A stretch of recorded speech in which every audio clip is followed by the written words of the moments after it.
Hey,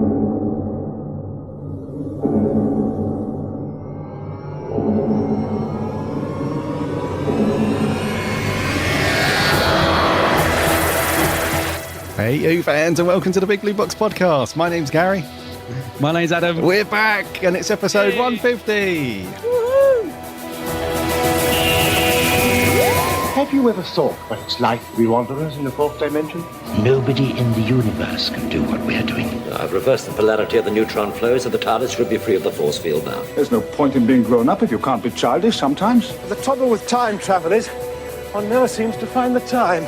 Change, my dear. And it seems on a moment too soon. Unlimited rice pudding, etc., etc. I am the Doctor! Great men are forged in fire. It is the privilege of lesser men to light the flame. I'm the Doctor. This is Rose Tyler. She's my +1. Is that all right? That would be me. Hello. Surprise. Boom. Etc. I'm the Doctor. Do everything I tell you. Don't ask stupid questions. And don't wander off. How can you kidneys? I don't like the colour.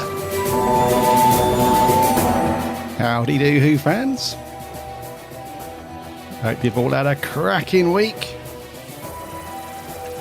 A cracking few weeks, I would say. It's all been kicking off while we're away, isn't it? Do you know what? We've been gone for a couple of weeks. And what happens, eh? I know. The whole thing goes into meltdown. So yeah, I hope you all guys have chilled out and had a good few weeks. It was a good time for us to take a break with the end of Series 10. Yeah. And all that. It seems like a good time to put our feet up, have a cup of tea, and relax. A couple of cups of tea. Yes. And just bathe as a fan in all that's unravelled and unfolded. So we've got a jam-packed show for 150. Got a bit of news to go through. Most of it's just little small diddy stuff, not important. Yeah. We've got a slightly different show this week. If you guys remember from a couple of weeks ago, we said we're going to do a slightly different one. So there's no episode review as such. So we're going to bang through the news. We've got some top fives because we haven't done one of those in a while. So we got some Q&A first. Right off with the news, some Q&A, some top fives. And then we've got a giveaway. Cool little giveaway. A very nice little giveaway, yeah. Yeah, so stick around towards the end where we'll hit you with a question and you'll be able to nab something cool. So how have you been, buddy? How's the last couple of weeks been for you? You've been away, haven't you? Yeah, I have, yeah. It's been I was saying to you just before we kicked off, it's been nice to have a break, but what are 2 weeks to take off? Because everything's kind of kicked off since we've been off air for these last 2 weeks. So yeah, I've had a nice couple of weeks. I went to Italy for a week and really did have a good old chill out there. And then back to normality for this week. I got back just in time for the announcement on the Sunday. Yep. So that's all good. I actually managed to get back on the Sunday for that. And we'll talk about that later, obviously. But yeah, no, it's been good. And now I'm really just gearing up for LFCC. I'm sort of straight back into it now because we've both got LFCC this weekend, Yay. London Film and Comic Con. Mm-hmm. I'm so glad it's finally coming around, though. I don't know about you, but I suppose it's been nearly a year, is it, since we first said about going, and it's sort of been coming round, been looking at who's been added, and loads of Doctor Who people have been added and stuff, and it's finally here this weekend. So I'm ready for it. I'm definitely up for this. It's going to be a pretty mad day. The Saturday's actually sold out, and I'm just hoping it's not going to be too packed, because I think when we went last year, we went on the Sunday last year, didn't we? And it wasn't too bad. So I'm a little bit, I've got visions of it being a bit mad. But yeah, looking forward to that. Yes. A little bit disappointed because Derek Jacobi cancelled yesterday, and here's one of the people I'd booked. And I've never met Sir Derek Jacobi. And although he only did that one episode of Doctor Who Utopia, I do think he was fantastic in that episode. And to me, he's a brilliant master. And I don't know about you, mate, but whenever I meet somebody from at these events from TV or whatever, I never really know what to say. I normally just sort of shuffle up, hello, can you sign to Adam, please, and move along. I never, like some people, like in the queue, they'll chat for ages, and you like stood there going, come on, and I never really know what to say. Yeah. But for once I was ready for it, because I thought, when I meet Derek Jacobi, I'm going to say, really pleased that you're doing the Big Finish stuff, and talk to him a bit about that. So I actually had something in mind for him, which has now gone out the window. But I was looking forward to him. So a little bit disappointed he's cancelled, but still loads of other great people there. Loads of Bernard Cribbins is there. He's a bit of a legend, isn't he? He is. Yep. Yeah. Lala Ward, Benedict Cumberbatch. I know you're not much of a Sherlock fan, but I'm very excited to be getting a photo of him, despite the ridiculous price. It is ridiculous, isn't it? It is ridiculous, yeah. What was his one? It's 75 quid or something. 75 quid, yeah. I know. I gave in. McCoy's there, obviously. He'll probably be playing the spoons. He's doing a free talk as well, so hopefully me and you'll get to go to that if the timings work out. Yes. Because he's normally quite good fun in the talks. Is Sylvester. He tends to go out in the crowd a lot, doesn't he, and interact a bit and stuff. So he'll have the old spoons out, no doubt. He's bound to have the spoons out. And then very, very late in the day, Matt Lucas got added to the lineup. And Yes. I don't know. What do you think? I mean, as soon as he got added, I was like, yes, definitely meeting him. And then I saw the price tag, and he's £40 for a photo, 40 for an auto. And I thought, oh, that's a little bit pricey. As much as I love old Nardi, that's quite, me, it's a little bit, mainly because of all the other money I've spent. That's a little bit much. But I don't know. What do you think? Are you gonna meet Matt? Are you gonna get an auto or a photo with him? Old Nardi. Yeah, I'm not sure. I'm undecided because it's just the price, really. I mean, if it was 20, I wouldn't even think twice. Well, that's the thing with these stars that are sort of mainstream at the moment. When you're in a popular show or a film that's out at the moment, you've got that ability to whack the price up a little bit because people will pay for it, obviously. So I'm not sure. You're tempted. At the moment, it's a no, but I might be tempted on the day if the excitement grabs me on the day and he hasn't sold out, then maybe. Maybe. I'll tell you the one that I'm most excited about, though, because he cancelled. I went to Collectomania a couple of months ago to meet him. And just like Derek Jacobi, he cancelled about a week or two before. But hopefully he won't cancel this one. And that's not Derek Jacobi, David Bradley. David Bradley, yes. Bradley, yeah. Very, very excited. He's there on the Sunday, and I've got a photo booked with him. He's just one of those guys. Ever since Adventure in Space Time, I've just wanted to meet him. He just, in interviews and stuff, he just comes across as such a nice guy. So I'm really, really looking forward to meeting him on the Sunday. I'm sure you'll be with me on that one. Yes, he's on my list as well. Yeah, he's a definite. He's a defo. Yeah, so that's it really, mate, apart from swanning around Italy and drinking lots of wine and eating loads of pasta and all that sort of stuff. And just LFCC for me. I haven't really been doing a lot else, really. What about yourself? You been watching any classics or anything like that? Or I have, yes, I have. Yeah? I have jumped into I've watched a few classics actually over the last couple of weeks. Have you? Yeah, because I haven't really done much. I was up in Newcastle with the family a couple of weeks ago, and I went into the Forbidden Planet there. Oh, I saw your photos, actually, yeah. Yeah, because they've moved locations. They've moved like 3 or 4 shops down, but it's now a superstore. So before, anyone that's been to the Newcastle shop will know it was very, very old in there, quite small. But they've now upgraded it, so it looks very much like the London megastore. Oh, cool. So it's got that, it's all clean lights and all that. And it's actually really cool. They've copied the layout and it works quite well. So upstairs, I mean, they've got... it's about half the size of the London one. Yeah. Well, about 2/3 of the size. They haven't really got much merch in there at the minute. But upstairs, and then they've got a new downstairs bit, and that's where they've got all the books and comics and all that. So that works quite well. So that was good just to have a mows through there. Did I pick up any Who stuff in there? I don't think so. Picked up a couple of Rick and Morty bits, but no. Oh, didn't you buy the book? You bought the Time Lord book, didn't you? Because I remember. Remember we spoke about it the week before, and you got it. Yeah. Yes. Which is a very nice book. Yeah, so that's really cool. I haven't started reading that yet, but that's it's a really nice book. Really, really nice. And then I frequented the old haunt as well last weekend. I was in the old Who shop. Oh yeah.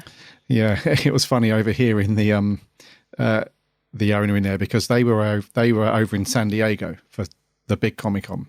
Oh, right, yeah. So it was funny listening to them talk about what they thought it was going to be like. And I think they thought it was going to be quite quiet. Really? Surprisingly, yeah, because they had a decent sized stall there. They were saying, and the staff didn't go. I think it was just the owner and her husband.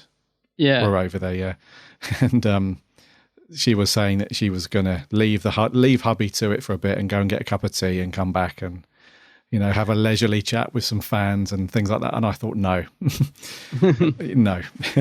So most of our listeners will probably know that the San Diego Comic-Con is like the big daddy. It's like the Comic-Con. Whenever anyone says just Comic-Con, that's the San Diego one. They don't even need to put San Diego in front of it anymore.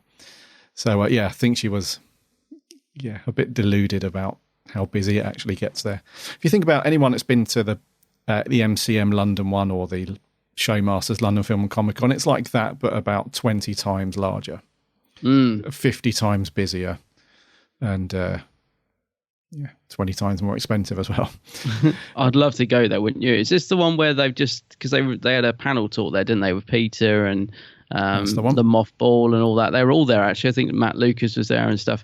I think some of the panels have been put up online. I don't know if you've had a chance to see them. I haven't, actually. I must have a look. But apparently Peter was amazing in the panel. They were just, everyone was saying, like, what an ambassador for the show that man is. So I don't know what he was saying up there, but it obviously went down very well. Yeah, he gave a little speech sort of thing, sort of a big thank you to the Moth and to Pearl and the makers of the show and so on. But yeah, it was a really, really good panel, actually. And Capaldi, it's blatantly obvious that he's got so much love for the role and for the show.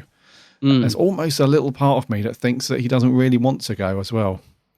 It's like a little, I know that, as with all the previous actors have said, that it's a very demanding role and it does sort of sap your energy for almost an entire year. But it almost feels like he's not quite ready to go. I think there's another series in him. I definitely think that, because, and also I think finally a lot of people have been won over by Capaldi, because there's, I would say up until series 10 there was quite a lot of it was very mixed feelings toward Capaldi from fandom. There was a bit of a, I wouldn't say divide there, but he seems to have won over a lot of fans. Like, a lot of people really have jumped on board and now really love his Doctor, and I think probably down to the writing because of how he was written in series 8 and 9, and I think they got that right in series 10, so not really Capaldi's fault. But I definitely have seen a shift of support towards Capaldi's Doctor, and I know a lot of people are really gutted he's leaving, and I agree with you, mate. I think he's definitely got another series in him, for sure. It almost feels like he's just left that series too soon, really. He's done a Davison, like Davison was just starting to rock and roll as his Doctor, and he's on fire in Kaiser and Desani, and then he leaves, and he's just another series would have been fantastic. But yeah. So he did an amazing panel that was really good. There was also a classic Doctors panel as well. Oh, was it? I didn't know that. Yeah, so over there we had Peter Davison, Colin Baker, and they weren't fighting on stage, were they? No. And Sophie Aldred as well. Oh, really? So those three did a panel there as well. And one thing that really surprised me was just how huge Doctor Who is there now.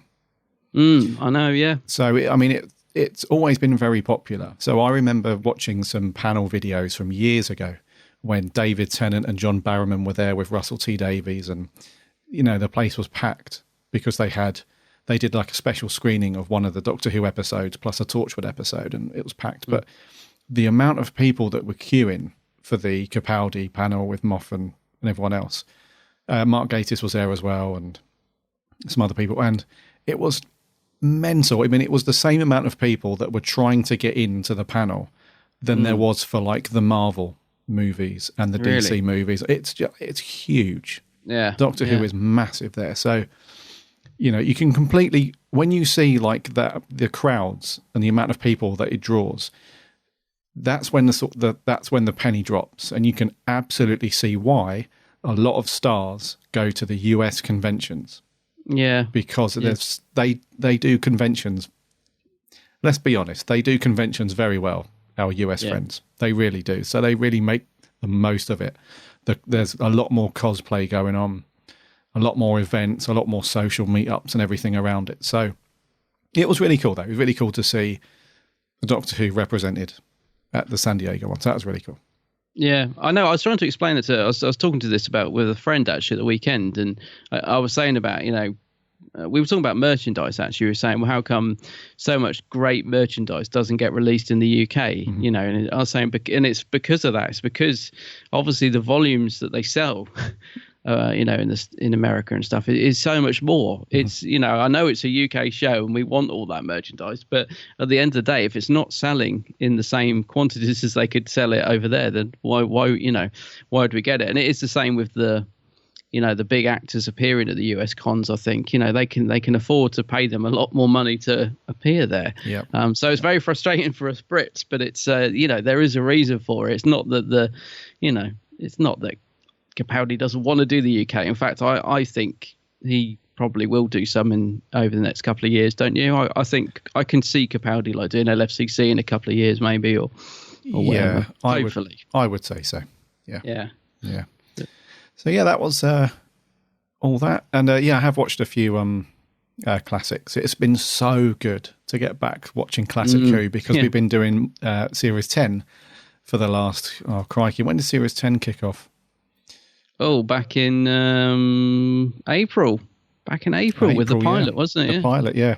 So it's been great to watch some classics. I've watched The Aztecs, Caves of Androzani, Survival, The Web of Fear. Wow. Robot, and also yesterday I watched Remembrance of the Daleks. Oh, really? Due to somebody's very cool video review. Oh, right. Oh, you saw that, did you? For the Who Addicts Classic Week, yeah. Yeah, I was pleased to be part of the Classic Week, and that was an idea I've had in my head for a while to do this little video, just talking. It's basically a love letter to Remembrance, and a little bit of a location thing in the middle, going back to some of the locations there. So, yeah, if you want to see that video, listeners, go and check out the Who Addicts YouTube channel. It's on there. Remembrance has just gone up. Just a little, quite short 6-minute video. I had to do it very quickly because obviously I was going to Italy. So I just sort of had a week to sort of put it all together. So it's a little bit rushed, but I was quite pleased with how it came out. I would have, looking back on it, I would have liked to have gone a little bit more in depth, but just didn't get the chance because I realised there's not much. It's quite biased. It's basically just saying how good it is. There's nothing.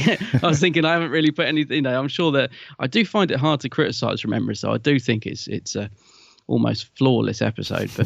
But yeah. But funny enough, I was saying that to one of the Who Addicts guys, and they were saying, well, I was like, I wish I could have gone a bit more in depth looking back at the video. And they're like, yeah, but that's what the Big Blue Box podcast is for. And I was like, true. So we are going to revisit that as well, aren't we? So we will go more in depth about Remembrance in the future. Not too distant future, I think. I think we are going to do that. Yeah, we're probably going to do years out, a series of revisits on certain episodes. Yeah, because opinions do change over time and stuff, which is why it was so difficult to come up with our top fives, because if we did this again in 6 months' time, they'd probably be different, or some of them would be different. So, definitely would. Yeah, my opinion of stuff changes like the wind. Yeah, it would. Yes. So that's what we've been up to. Shall we land the TARDIS and do some news? Yeah.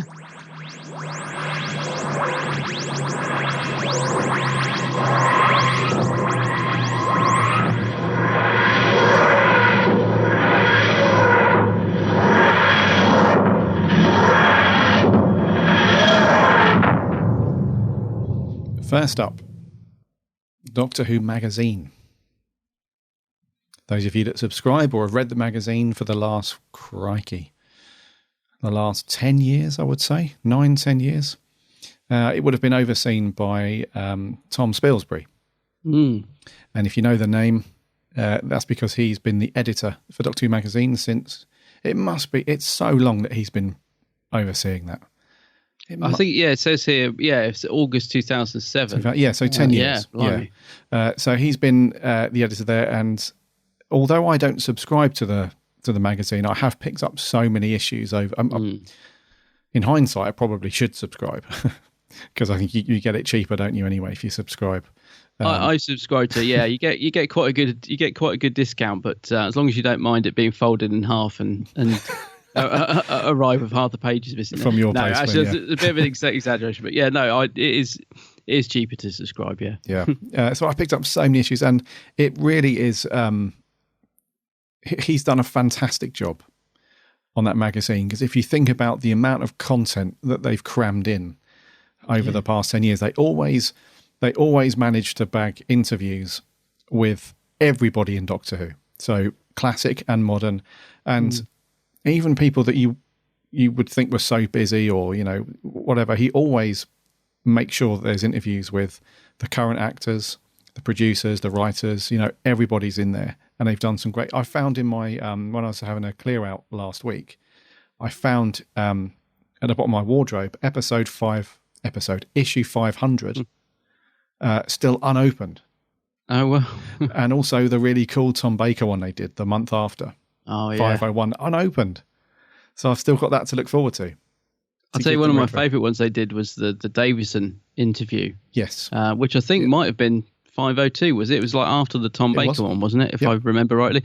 That was a great interview, because he was really honest in it, wasn't he? Was it Benjamin Cook who interviewed him? It was. I forget now. Yeah. And they just, like you said, it's good because they're, I think over the years that they've probably under Tom's sort of watchful eye, they've become less biased, if you like. So I think they're not afraid to sort of mix it up a bit and give honest opinions now, which I think maybe wasn't always the case. I think well, possibly it was, but certainly the interviews now have become more frank and truthful. So yeah, I must admit, I love, even though it does sometimes arrive a bit bad, I love expecting a Doctor Who magazine to drop through the letterbox. In fact, I think I might even get one today, because it's due out in the UK tomorrow, Thursday, or yesterday, if you're listening to this on the day of release. And sometimes it arrives a day early. Quite often it does. So I might even get one today. And it is just that feeling. I mean, I don't know. It's like waiting for a parcel, and you think, oh, might get a new Doctor Who magazine through the post today. And it is cool. It's very cool. Yeah. So he took over. His first episode was issue 387 back in August 2007, and he leaves. His last one will be this month, 515, which I think is the end of an era, which is a bit of a two-pronged subtle title there, because he's leaving, it's his last one, but it's also goes through everything to do with the Moffs era. Yeah, I was going to say, it feels like it's kind of time. I didn't realise he'd been editor for so long, actually, but it does feel like we are going into a new era of Doctor Who, and he probably just thinks it's a good time to move on. And it's a bit like when Russell left, isn't it? It's as if everyone's leaving at the same time, and the new gang are coming in and all that sort of stuff. So, yeah, it feels like the timing might be right for it, possibly, yeah. And he's a lovely guy as well. I've spoken to him numerous times on Twitter, and he's a really cool guy. And he's an absolute fan of the show as well, which, if he wasn't, I don't think the magazine would be as good. He absolutely loves Doctor Who. So yeah, that's why I'm hoping it will continue to. I mean, I'm assuming who's taken over from him? Marcus Hearn. Marcus Hearn. Yeah. So he's already contributes towards the magazine, I believe. So it'd be interesting. He'll want to put his own stamp on on it, I suppose. So it'd be interesting to see what he changes, because, like you said, Doctor Who, they've sort of kept the same sort of format for those 10 years, and it's been a successful format. So see what they do with it. But be good to have a fresh editor on it to see what they do. Yes. Right. In other news then, some sad news actually. We lost two actors from the classic series last week, depending on when this, yeah. So in quite close concession. So first of all, Trevor Baxter very sadly passed away, half of Jago and Lightfoot, Professor Lightfoot, at the age of 84. And on a personal note, I met Trevor last year, I think, at a Phantom event, and they had Christopher Benjamin was there as well, so they had the sort of Jago and Lightfoot photo shoot, and the two guys together, I tell you, were just exactly what you'd imagine. It was literally just, the way they spoke, the gentle mannerisms, just two real classic gentlemen like you'd expect, and very, very nice. So very sad to hear of the passing of Trevor Baxter. Yeah. And that was followed, unfortunately, very closely by the passing of Deborah Watling, who, of course, played the companion Victoria to the second Doctor. I haven't got it in front of me, but I think Deborah was 69, wasn't she? She was, yes. Yeah, I think it was a 69, short battle with cancer, unfortunately. Again, and I don't want to be like, oh, I met them, but I have to say I met Deborah at Cardiff last year, and we really did, and this is not, I'm not just saying this as as exaggeration. We really did have one of the nicest chats I can ever remember, we were basically talking about missing episodes, and she was sort of saying she would love, like her first story, and some of the Dalek stories and stuff. And she was just, really, really knew her stuff more than I can, because I can't think of the names of them, which won't surprise any of our listeners now. But she really knew her stuff and was very passionate about her time on the show, and basically saying how upset she was that so much of it's missing, and the stories that she would like to see found. We were probably chatting for a good 15-20 minutes, and cool. and I wasn't holding up the queue. I was with a friend, and I was, because I'm always aware if someone's behind me, but I sort of caught her at a really good time when most of the people had got her autograph, and so it's towards the end of the day. And it's a chat I'll always remember, because it was really, really nice just to sort of have this very casual chat with her, and for her to be so knowledgeable and passionate about her time on the show. Very sad, and I was really shocked. I don't know about you, especially coming so close after Trevor Baxter's death. Yeah, and this was announced. It really, really knocked me for six, this one. But Deborah Watling obviously passed away, which is very sad. Really sad. Yeah. Second to last bit of news. We have details of the Christmas special. Yes. It's July. It's July, and it's too soon. Well, that's Comic-Con for you. I know. Yeah. Blame those guys. Yeah. Anyways, following on from the Dr. Falls at the very end. I don't need to say spoilers. It's been out long enough now. It's been out a few weeks for you guys. You should have seen it by now. If you haven't, by some crazy turn of events, you haven't seen it, you don't know of the last scene, then pause here or fast forward, whatever. But anyway, at the very last scene at the Doctor Falls, the Doctor fighting his regeneration, bumps into his former self, bumps into the first Doctor, played by David Bradley, and that obviously sets up the storyline for the Christmas special, which has now been titled Twice Upon a Time. And I thought it was going to be called The Doctors. Yeah, I thought it was so. I've got to be honest. I think Twice Upon a Time is an awful title. I mean, I was like, when that was announced, I really did say, "Are you sure?" Oh, that's ghastly. It's ghastly. It's ghastly. I'm not impressed with the title, but the Moth does have a habit of picking dreadful Christmas titles, like Last Christmas and A Christmas Carol, and he's not very good with titles, is he? When it comes to Christmas, he's not very good at Christmas. No. Full stop, is he really? No, that's true. Let's be honest, he doesn't. I wouldn't want to be round the Moth's house at Christmas. He probably does Christmas Day very poorly. Yeah. There'd be lots of jokes about having a Christmas turkey on the TV, I should think. Yeah. But hopefully he's got it right with this one, because I don't know about you, mate, but as much as I still think it's a bit soon to be having all these spoilers about the Christmas special myself, but I must admit the trailer, I loved it. I absolutely loved it. Just seeing Hartnell's Doctor come out of the old TARDIS prop and seeing Hartnell morph into David Bradley at the start and stuff. I thought it was a great trailer. Very good. And it must have been put together so quickly, because they've literally only just started filming, haven't they? So they really must have gone some to put that all together. Yes, I think they're done with most of Capaldi's scenes now. And he's wrapped, isn't he? He's actually wrapped, I believe, yeah. But it does look very interesting, and we've got some good news. The title's not great, Twice Upon a Time, but some good news that Pearl Mackie's back. She's returning as Bill. Yeah, which I didn't see coming. I thought we saw the very last of her. I thought she was done. Yeah, I did. Yeah, but she's back. She has a nice little bit in the trailer where she's really pleased to see the Doctor. Which is nice. And we have Mark Gatiss has popped up in Doctor Who once more. You can't get rid of him. I know. In fact, who's the other guy that's in it? Is it Jamie Matheson or someone? No, the other guy in it is a writer, apparently. The other guy that's dressed as an army soldier. It's not Jamie Matheson. who is it? I don't know. It's somebody else, and it does make me wonder if the Moff is going to be putting in little cameos from all of his, all the staff from his era, just a little love letter. Yeah, he was in it. I don't know. You get a shot of another soldier that's frozen in time, and it's it might be Whithouse actually. Might be Toby Whithouse. Is it? Gatiss is back as some sort of soldier, British soldier.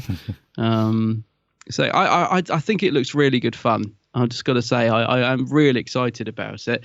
I initially wasn't sure how I felt about Bradley coming back as Hartnell. As much as I love him as Hartnell, I really do. I absolutely love An Adventure in Space Time, but it did seem a bit odd to be bringing him back as Hartnell when he's as the first Doctor when he played Hartnell. But I've definitely come around to the idea. What about you? Do you think it's good? Yeah, I think it has it has its obvious hype about it because it's Capaldi's last and it's a regeneration story. So that always provides, a big level of excitement, But I think, Mark Gatiss playing this character, at first glance, I thought, God, no, this is not some weird incarnation of the Brigadier, is it, or anything like that? Yeah, I've heard people say that, which worried me as well. Yeah, but I don't think it is. I think we're safe on that respect. I'm really glad that Bill's back, and I'm just really looking forward to the interaction between Capaldi and Bradley. I'm really looking forward to all that stuff. So I think this could be the Moff's best Christmas episode. I'm going to say that now. I think this could be one of the best that he's done, and I hope that they make the most of Capaldi in his last story. I hope the regeneration doesn't happen sort of halfway through. I hope that they make the most of him and it happens at the end like we're used to seeing. So yeah, I'm really, really looking forward to it. I think it's going to be awesome. I've got to say, I wasn't initially pleased when I first saw Bill was back because I kind of felt like they'd wrapped up her story quite nicely. So I've got to be honest, I did groan a bit when I saw her come in. I was like, oh no, he couldn't. The Moff's done it again. He's had to be. But do you know what? The more I thought about it, the more I am pleased actually, because I did really like Bill as a character. So I am pleased she's back. And also I was thinking about the way she left and how she thought the Doctor was dead and all that. And so I'm kind of pleased actually that she'll come back and actually get to see that he survived and stuff. So I've come round to the idea. But yeah, I don't know. When she first popped up on screen, I did groan. I was like, oh, he had to do it. But yeah, I can't wait, mate. I'm really, really excited for it. We've still got months off though. I don't want to wish Christmas here too quickly. But I agree with you. I hope the Moffat sends Capaldi off in a good story, because his Christmas specials, let's be honest, are not great. So let's hope he's managed to actually go out with because it's his last story as well, isn't it? Let's hope he's managed to go out with a bang on this one. Yeah. So, yeah. Right. Lastly in the news, just a small bit of news really to finish off. The new 13th Doctor's been announced. Oh yeah, that happened as well, didn't it? Yeah. And it's Jodie Whittaker. Jodie. Yes. Now, I want to ask you, because I don't know. Did you get to see the announcement live on TV? Because it was kind of sandwiched in between the tennis and something else. Did you get to see it live? I did, and it was the most bizarre thing I've seen in many moons. To do really? It was very bizarre, yeah. It literally was just popped in the middle of some interview stuff at Wimbledon. It was really, really weird. So a long way off from Capaldi's whole hour-long show then. Oh, crikey. It was worlds apart. Right. Absolutely worlds apart, yeah. Because the Capaldi reveal thing, I thought was, I thought it was completely ridiculous. I thought it was a really good program. I thought it was a good build-up, although it was technically a disaster. Yeah. I thought it was quite funny. I thought it was a good build-up, and Capaldi loved it, obviously. You could tell he was...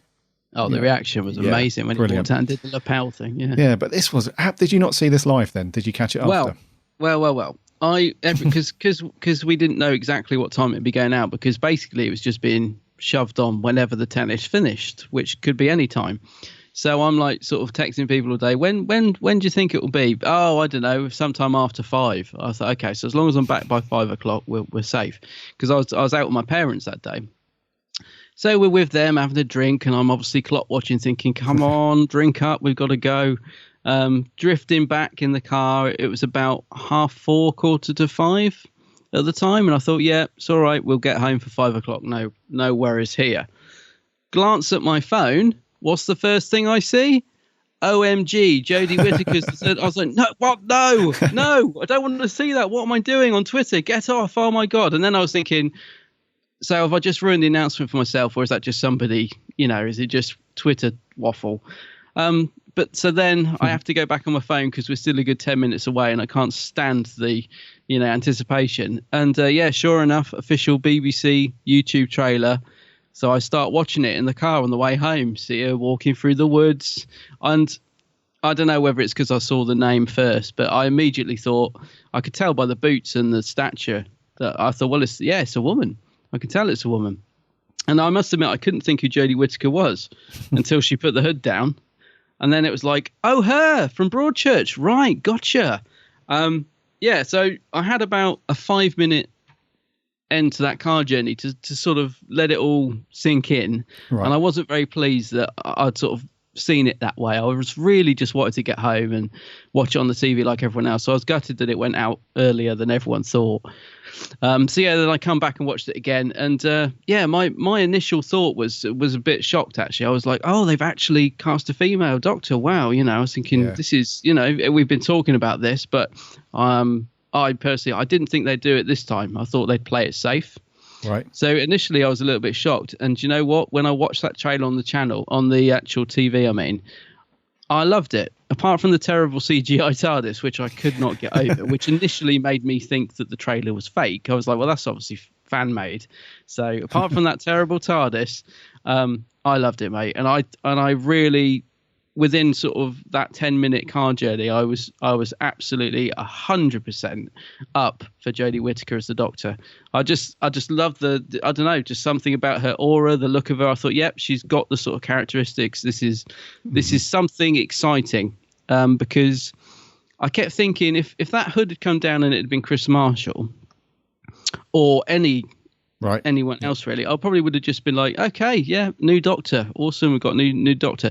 But because this is different, something fresh, it really had much more buzz for me. I was like, wow, we are really going in a new direction. This is fresh, this is exciting. And thankfully I've just finished blitzing all 3 series of Broadchurch because I'd never watched it. And I think that was a good thing. I had no idea she was going to be the new Doctor, obviously, but I'm really pleased that I've just finished watching Broadchurch because at least I know who she is and I've got to see her acting and I know she's a good actor. So for me personally, mate, I can totally understand why there was such a big divide on fandom. I think that was always going to happen. And I can see why some people might be upset because, they've got this idea of who and what the Doctor is. But for me personally, as someone that's watched the show since I can remember as a small kid and grew up with Peter Davison as the Doctor, I'm happy for it. I think it's what we need. I think it's a real good step forward. And I think her and Chibnall are going to be a great team together. I think, having watched Broadchurch and the way he writes characters, and I think it's very exciting. Yeah. What about yourself? You happy? Yeah, very, very happy. Cool. Yeah, and I'm surprised at myself at how happy I was as well.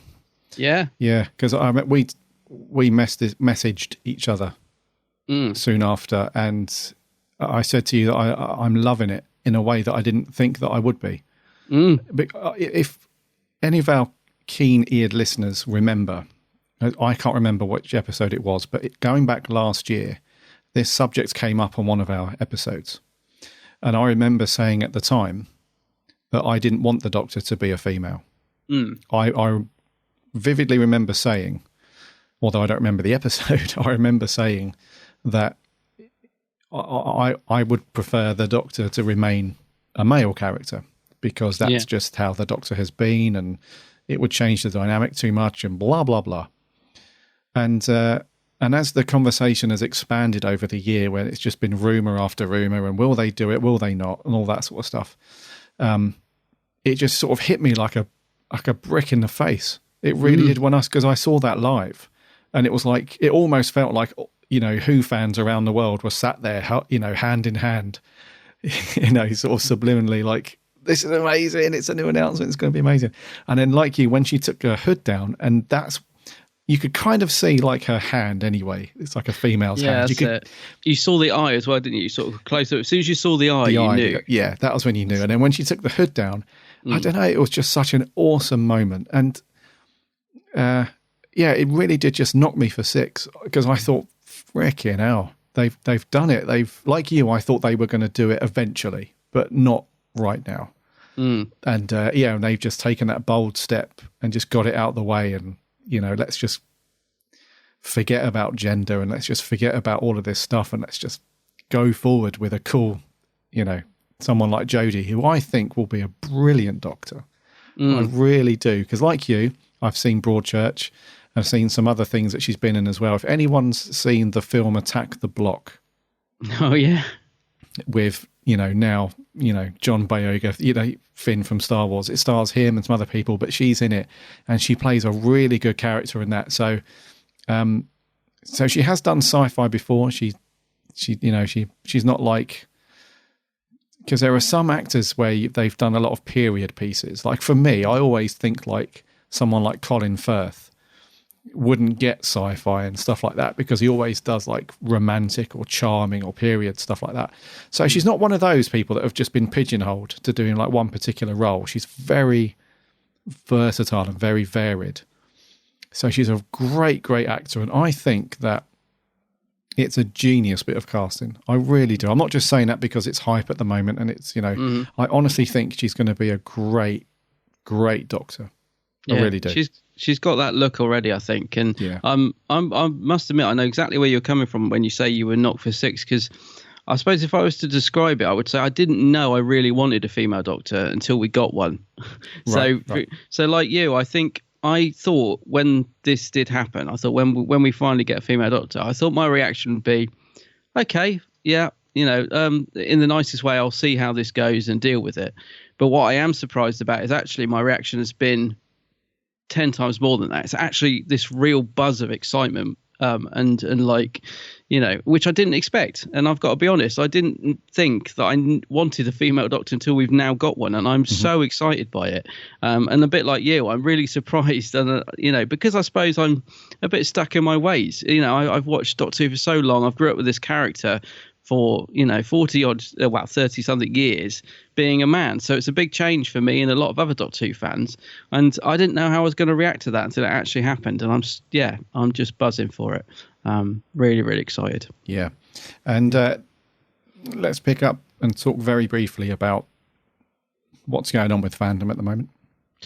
Well, it was always going to divide, wasn't it? But it's even it shocked me how far things have gone, actually. I'll be honest with you. I mean, it's really gone into meltdown, or it had. I think things have simmered down a bit now, but God, when it was first announced, it was even like Colin Baker and Peter Davison have ended up having a bit of a fallout over it. And hopefully they've managed to sort that out. But yeah, it really did mix things up a lot more than I was expecting, and I was expecting it anyway. So, yeah. It has, and it went absolutely just mental. And it already there's a scene from Anchorman. I don't know if you've seen that film.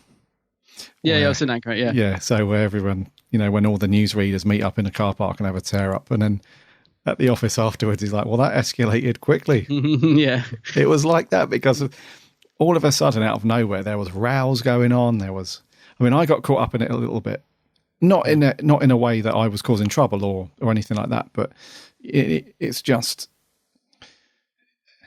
very, very difficult to try and it's very, well, not that you'd want to, but it's very difficult to try and make somebody be at ease with something if they feel strongly about it. So a lot of fans that were like, this is outrageous. How can the BBC possibly do this? I'm never watching Doctor Who again. He's ruined everything. It's hard to say, well, no, just try and be open-minded and just try and relax and see how it goes first. You've not seen any other than this very small announcement trailer, which I think it's either Jodie Whittaker or Chris Chibnall has said that that's not what she's going to be wearing for her costume anyway. Yeah. It wasn't her TARDIS in it. It was just a very small little thing filmed for the sake of the announcement. So don't go on anything you've seen so far. Give it a chance. Just watch the first episode at least, and then decide if you're not going to watch it anymore or anything like that. So it's very difficult to get that across to people. And also, I think so many people were taken out of context as well. Like, I was involved in certain tweets where a couple of people reply back to me and say, how can you say that? That's not right. And I don't agree with, you've just described me as this sort of person.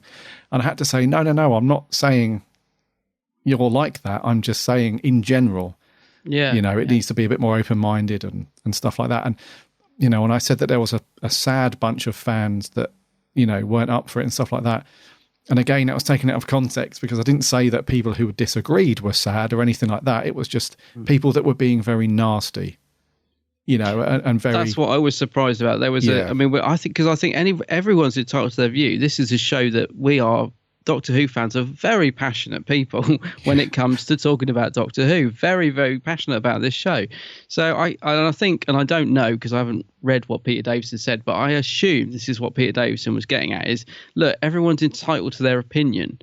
It's something that people love this show. They've got an idea of what they want, and it's the same as anybody could have been cast. If you don't agree with if you don't like the actor that's cast, then you're perfectly entitled to vent about it. But I suppose because Jodie's a female, it then became a whole bigger issue, didn't it? Yep. It turned into everyone's being sexist. And to be honest with you, a lot of the comments I saw, because I saw us guys were getting a bit of a bashing for being sexist, and fair enough, there was a lot of that.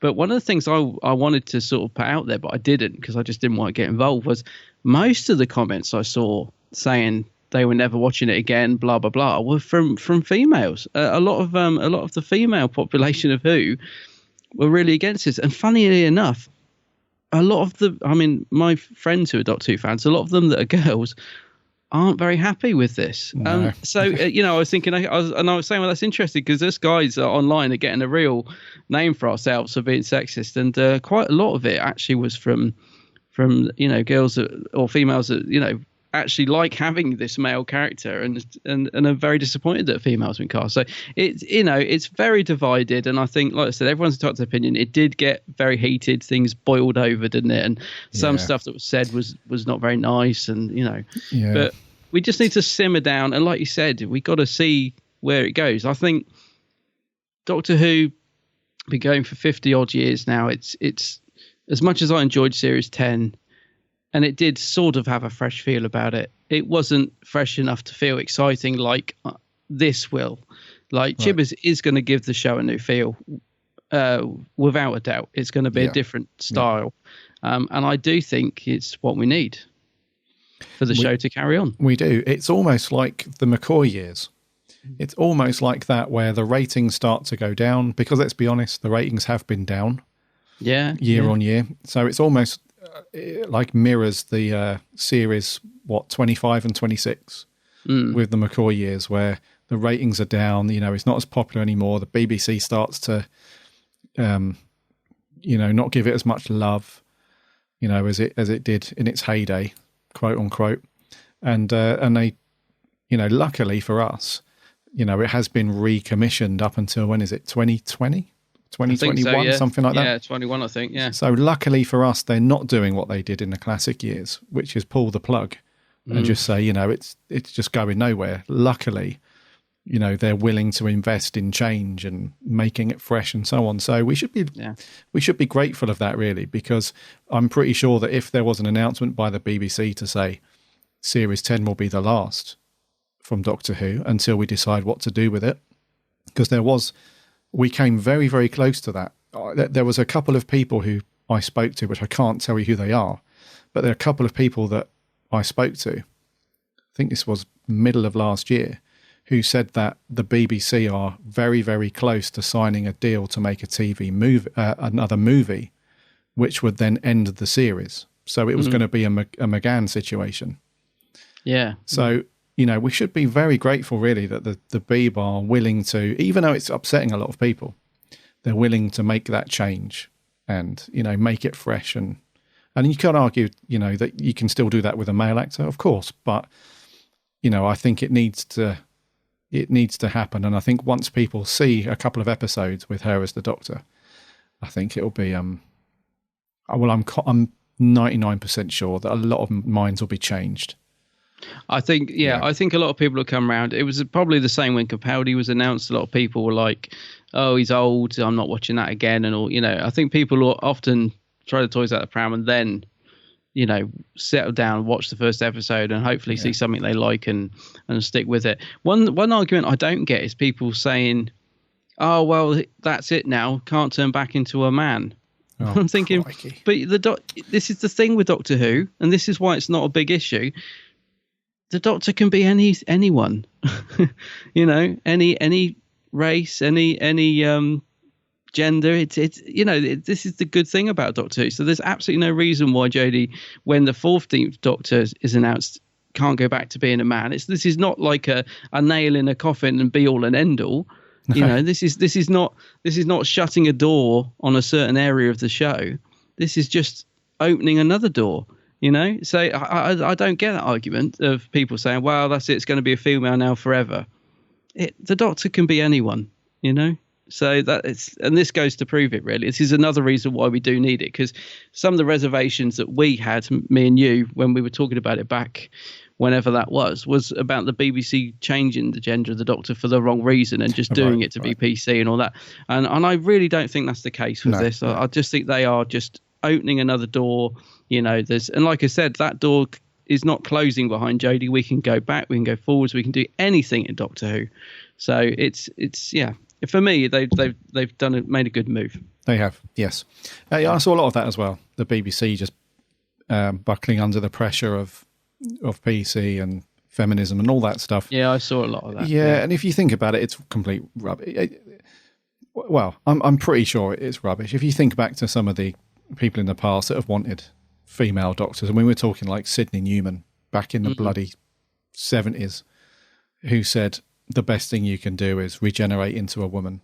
And Colin Baker's been wanting a female doctor for every convention I've gone to in the last couple of years. He's been banging on about it. I think Colin is over the moon, and I can't remember his tweet, but he put out a brilliant tweet just after, didn't he? Something about she's the Doctor whether you like it or not, quoting his own Doctor. And I was like, I think Colin was over the moon. Yeah, he was. And just lastly, I think that if anyone's got such a massive problem with it, then that's completely fine. But just be nice. That's the only thing you can say. Because I got some tweets. Because I put out a tweet that evening, sort of early evening it was, and I can't remember what it was exactly now, but it got something like 3,500 retweets, and so my phone was pinging and going mental like the whole night. And some of the replies that I got, I mean, the C word, it generated a lot. And it's really that's the thing that I mentioned, that it's really sad to see fandom descend into that level of just nastiness and and bile. It's just horrible. So very, very cliched, but let's just be nice. Be nice, yeah. Respect each other's opinions as well. Everybody's entitled to opinion, but let's see where we go with it. One thing's for sure, it's going to be different. One other little point, actually, that I'd like to just mention, because I just want to hear your thoughts on it. And this could be nothing, because like you said, this little trailer was put together really quick, so the costumes are relevant, the CGI TARDIS is irrelevant, so perhaps this is irrelevant too, but I hope it's not. And that's the music. I loved the music in this trailer, because it sounded like something from the McCoy era, but modern. Yeah. Does that make sense? I was like, I can imagine that music in Remembrance of the Daleks. And it was such a simple build-up piece of music. And I was thinking, I really hope that that's just a sort of indication of what we're going to get in Series 11 is sort of this nice, because like Murray did it now and again. Murray's music was obviously quite modern, but every now and again he'd throw in like an old school piece or something that sounded very retro. So like in Heaven Sent, he put in a little piece of old music, and I was thinking it'd be really cool if we can get back to that sort of classic era feel, but obviously giving it that modern twist like they did in this trailer. But I don't know if we will. It may just be a short thing they use for the trailer. But did you feel that, though? Did you think it sounded? Definitely. Yep. Yeah. Picked up on that. It had a bit of a McCoy 80s Yeah, I've no idea who did it. No idea who did the music. But anyway, yeah. Well, that's a good point. Is Murray Gold coming back? Who knows? No, I love Murray's music, but let's have somebody new. For me personally, that's what I'd like to see. Somebody new. I'd like a new theme for definite. Let's have a proper big change of everything. Yeah, we don't want that screechy theme anymore. I never did get used to Capaldi's theme, to be honest. Me either. That's why I haven't used it in a remix exactly, or a fan-made version of it in our show, because it just didn't. Nah. Screechy violin. Yeah. No. So there we go. Pink TARDIS. Jodie Whittaker is the Doctor. 13th Doctor. Yes. So that's all our news.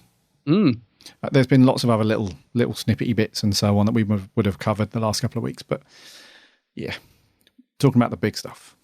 Yes. Yeah. So let's move on. Thank you guys for sending in all of your questions. We're going to rattle through some Q&A. Oh, right, yeah. That we like to do on an annual basis. So you guys can get to ask us anything you like. Mostly Who related. Right. So, first up, Connor McHale says, any Big Finish reviews coming? Well, we haven't got anything on the schedule, have we? But just off the top of my head, because I have looked through all your questions you sent in, but I haven't prepared answers, so all of mine are going to be off the cuff. I don't know about you, Gary, but all my answers are going to be off the cuff to these questions.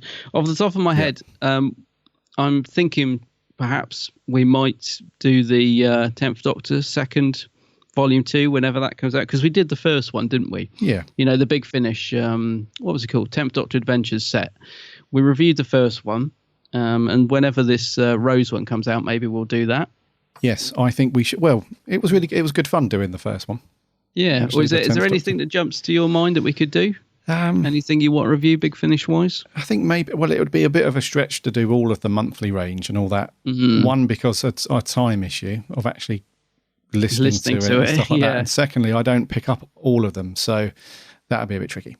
But the thing is, a Big Finish, you have to listen to them a few times as well. That's the only problem, isn't it? You can't just, I don't know, I always feel like I need to listen to them a good 2 or 3 times to get into them. So it is a time thing with the Big Finish, and their output is so much these days that it's, by the time we get to review something, it's probably already 6 months old. So I don't know. It's good to do one now and again, though, I think. Yeah, maybe we'll do maybe we'll do like some of the larger releases, like the special ones. Like if there's a big one, like sometimes when they release like Dark Eyes box set or Classic Doctors. Classic Doctors. Yeah, maybe we'll do those. But that might be a good one. The new Classic Doctors, maybe. Yeah. Classic Doctors, New Monsters. Yeah, whatever we call it. Yeah. So Connor, yes, potentially some Big Finish coming. He says, fave Jago and Lightfoot story. Right. I assume you mean Big Finish. I don't know because I haven't listened to all of them. I've only listened to Series 1 and The Haunting, which they did with Strax. So yeah, I'm not experienced in Jago and Lightfoot enough to answer, but so far The Haunting for me. I'm in a similar boat because I bought Series 1 and 2 out of the sale, but haven't had a chance to listen to them yet. So, I mean, I absolutely love Talons. I think they're wonderful in that.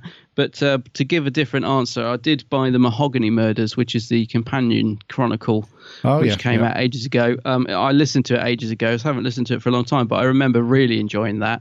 So if you want a different answer to Talons, I'll go with Mahogany Murders for now. But yeah, I need to get around to listen to the other ones I've got, like you, Gary. Yeah. Do you think having the first Doctor in the Christmas special might overshadow the fact that it is the 12th Doctor's last story on TV? No, I don't either. In fact, I'm expecting some tears. I'm hoping that the Moff will write a really touching scene between the two of them when Capaldi goes, because I'm guessing here. I'm just assuming we're going to get the first Doctor seeing the 12th Doctor regenerate, and I don't know, I'm imagining all sorts of scenes between those two, and so no, if anything, I think he's going to enhance it. I think those two together are going to be fantastic. So no, I don't think it will overshadow it. No, I think it'll be awesome. I think it's going to be very emotional, so tissues at the ready, I think, for that one. Yeah. And lastly, who is your fave Doctor? Blimey, Connor. It changes every week. It does, from 1 to 12. This week for me, probably would say 12 at the moment. Yeah, 12's up there. I'll go with a classic there. As you've said, 12. I'll go with a classic. I mean, I always answer Tom. I always answer 4 because I love so many of his stories. Is he my favourite Doctor? Oh, hard to say. But yeah, this week I'll go with Tom. Okie dokie. Thank you very much, Connor. Stan Gallagher says, I have a couple of questions for you both. Personal favourite Doctor? Peter Davison. Peter Davison.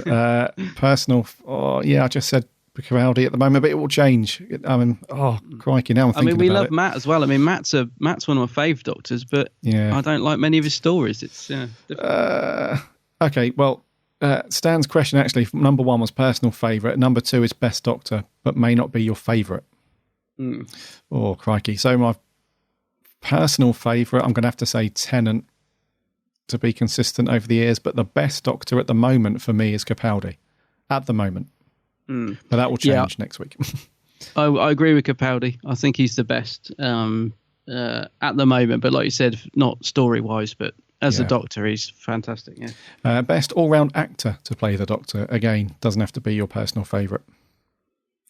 Best all-round actor. Best all-round actor to play the Doctor. That's difficult. Just very quickly for me, I'm going to say McGann as an actor. Okay. Yes. Yeah, McGann's really good. A lot of wasted potential with McGann. Does he mean people that have played the Doctor or any actor in the universe? Any actor to play the Doctor. Oh, right. So it doesn't have to be your favourite character, as in your favourite one in the show, but your favourite actor that's played the Doctor. Oh, okay.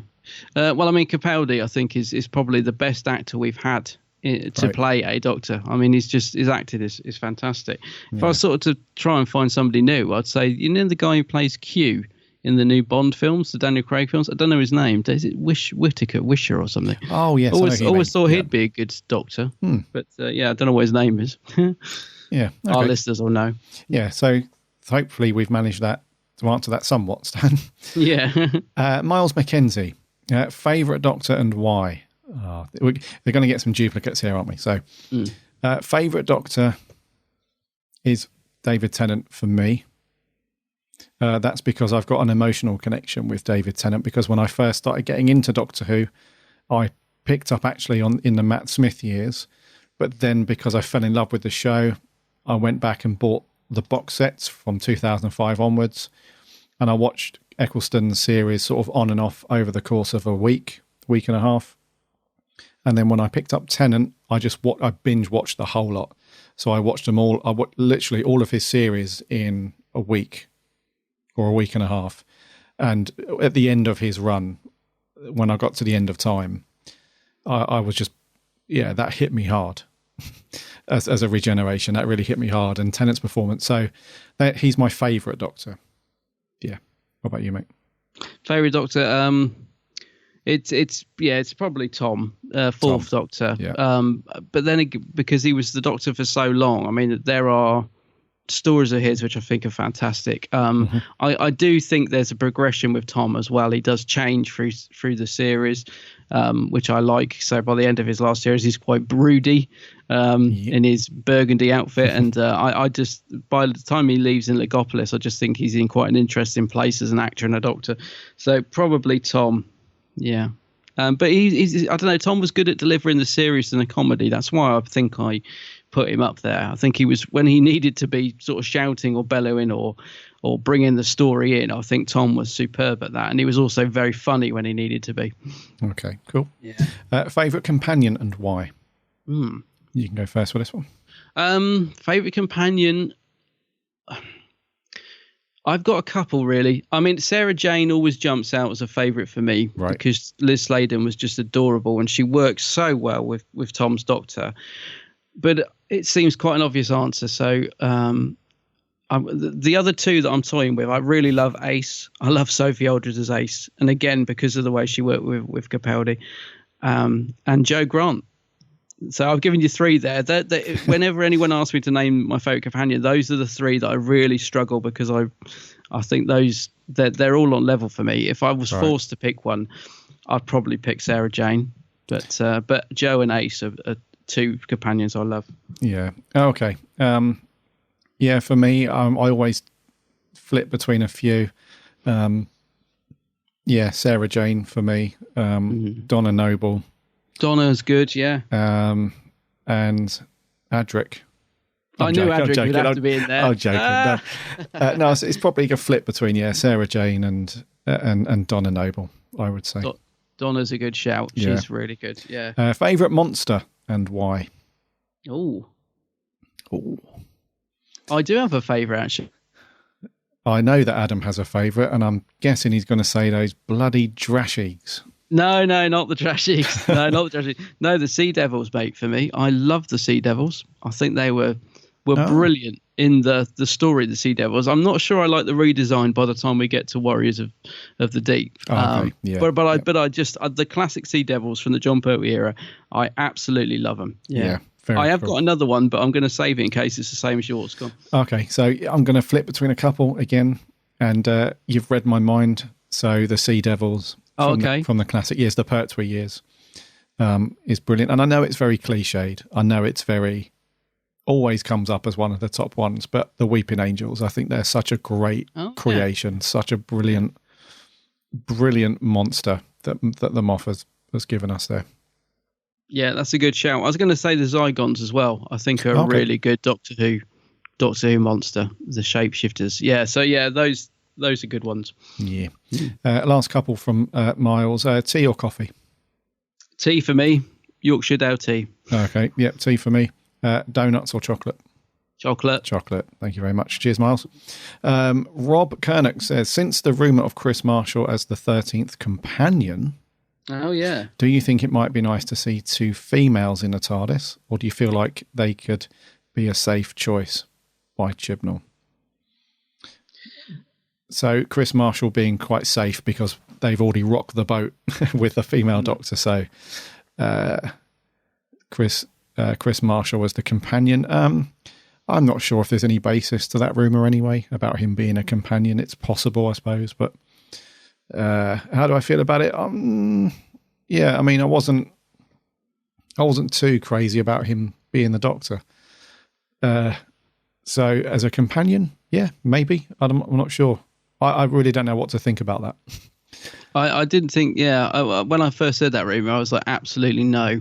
But the more I thought about it, I thought actually it could work if he was, because if Jodie needs to be the strong lead, so you don't want anyone too overbearing as a companion, and I think Chris could perhaps be a little bit too overbearing. I don't know, but then again he can be quite comedic, so it could work. But I wouldn't necessarily want to see it. I'd like to see something really different, actually.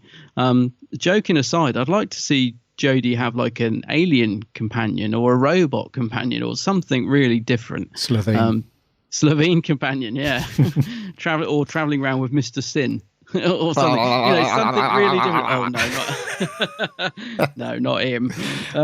But I don't know. Yeah, I don't think the dynamic would work between those two. So, no, it would be a bit. Well, you never know. One thing that I always say about the BBC and whoever the showrunner is, very rarely do they get casting wrong. Every single time a new Doctor or companion is announced, everyone freaks out that it's a terrible decision. But then when the show comes out, it's like, oh, this is amazing. And this actor who they've chosen is actually brilliant. So you never know. Do you think the 13th could work with Nardole? Because, he was like quite comedy and... Yeah, I think so. I could see that happening. Yeah. Thank you, Rob. Darren Dark says, not the best questions, but it's hard to be creative. It's not hard, Darren. Come on. You just need to put a bit more effort in. Joking aside, Darren says, if you could travel in the TARDIS, which Doctor would you travel with? And where/when would you go? That's a great question, Darren. How can you say these aren't creative? That is a great question, actually. Don't put yourself down. That's a great question.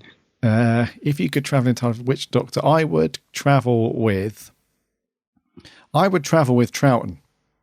Oh, I was going to say that. How was you? Yeah, I thought we were gone. Yeah, I'm going to travel with Troughton just because I think he's such a unique character. They're all unique characters, but I think he had such a unique way of playing the Doctor. I just think that it would be just great to travel with him because it'd be fun to travel with Tennant or Matt Smith or, it'd be also my other option actually would be McCoy. Mm-hmm. But I'm going to say Troughton just because he just seems like such a lovable, funny, great character. And I'd probably travel in the future with him because those futuristic stories are really good for Troughton. Mm-hmm. I was going to go with Pat, but I'll choose a different one then. So although Tom's my favourite Doctor, I wouldn't travel with him because he could be really moody. He could be quite harsh to his companions, and McCoy could be quite manipulative. So I'd probably go with the first Doctor. Actually, okay. I bet he'd be hilarious, unintentionally getting all grumpy. Yes, ship Adam doesn't roll along on wheels, and plus he had a food machine, which I'd probably quite enjoy. So I'll have a trip around the universe with Bill Hartnell. Yeah, I think that would be very interesting in so many ways. Indeed. Where would we go? I don't know. Or when? Where or when? Where or when? I don't know. That's difficult. I mean, I always think the future, but then I always think about Back to the Future, the film, how they imagine it being all amazing, and you get there and it's actually all a dump. Marty. Yeah, it was a bit of a Yeah, so I don't know where we'd go. I'm trying to think of an important event in time that I should say that we should go and see, like when something important happened, but I can't think of anything. The Who shop in 2050 something. Imagine taking Hartnell to the Who shop. That'd be amazing. Photograph? Yeah. How dare you, madam? Yeah. Maybe one day we'll allow photos. One day I shall be back. That's the perfect answer. Take William Hartnell to the Who shop. Yeah, perfect. Darren goes on and says, favourite master? Oh, that's easy for me. Yep. Go on. Delgado. Yeah. Mr. is so suave. Evil when he needed to be evil. He was just absolutely on point. Roger Delgado. Yeah, I agree. Favourite piece of merch? Oof. Favorite piece of actually I can answer this. I know what yours is going to be. Yeah, it's the Robert Harrop TARDIS. Yeah, that's just a beauty. I was going to say the big remote control K9 actually, but no, he's Robert Harrop TARDIS for me. Yeah, Robert Harrop for me. I don't own the TARDIS, but my Robert Harrop Sea Devil. Yeah, it's brilliant. Thank you very much. Dream spin-off. It's an easy one for me because I've mentioned it a few times. Oh, yeah. You've actually got one in mind, haven't you? Yes. And that is Clive. Clive from Series 1, where Rose is from the episode Rose, where she's trying to track down the Doctor and she comes across this guy that's got like a bit of an obsession with the Doctor and has got a whole sort of shed full of information and everything and a website and all that. And I think he's such a great character. I'd love to see him. I'd love to see how he got to that point where Rose meets him. I'd like to see his early carrying ons. Yeah. I actually think it's a really good idea. I remember when you first told me about that, I was thinking that's a missed opportunity. That I can't think of one really because I don't know. Maybe I wouldn't have mind seeing Jo Grant back in the day. Okay. I think she could have had a bit of her and that guy she married. I can imagine those two going off and getting into trouble together. Right. I forget the character's name, but so I don't know, maybe a Jo Grant spin-off would have been fun. No Adric prequel. Oh no, I'm afraid he's blown up. Good. Most underrated Doctor. Well, that's easy for me. Easy for me. Yeah, we're going to say the same, aren't we? McCoy. Oh, really? We're not saying the same. Oh, okay. No, that's a good shout though. Yeah. McCoy is very underrated. No, I was going to say Bill Hartnell. I was going to say the first Doctor. Right. Yeah. I agree. Yep. But I agree with McCoy as well. So both very underrated, I think. I think McCoy's gained a lot of love over the years, though. It's probably why I'd go more Hartnell. Okay. I think a lot of I think sometimes Hartnell stories are a bit slow, and he's very tetchy. Let's not beat around the bush. So I think he does sometimes get a little bit left behind. But Hartnell for me. Okay. Doctor Who character you would invite to a party or lash up, in quote marks, and why? So any character from Who would you invite to a party? Oh, any character? Yes, any Doctor Who character. Crikey. Well, wouldn't mind having Chameleon at the end of the table serving drinks. Maybe Matt the Smith's Destroyer. Doctor would... The Destroyer from what was that Pertwee story? The Horn, Daemons. The Daemons, yeah, the Destroyer. Yeah.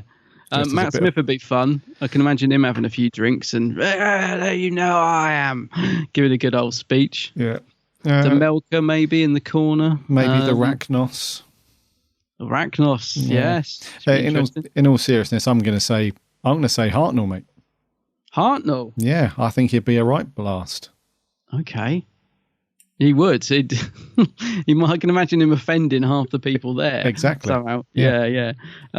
Yes. I don't know. There's loads. All those ones you mentioned would be hilarious. But I don't know. I'd love to have. It wouldn't be a lash up, but I'd love to have sort of sat down and had a lovely chat with Verity Lambert, because I think she was a fascinating character. Yes. But I don't know if she was much of a party goer. But so Matt Smith for the lash up, maybe Verity Lambert for the nice sit down meal with a glass of wine. Yeah, good shout. Yeah. And lastly from Darren, how did you start your relationship with Doctor Who? Was there a particular moment where you thought, this is for me? Well, I answered that a little while ago with my Tennant story. So for you, mate?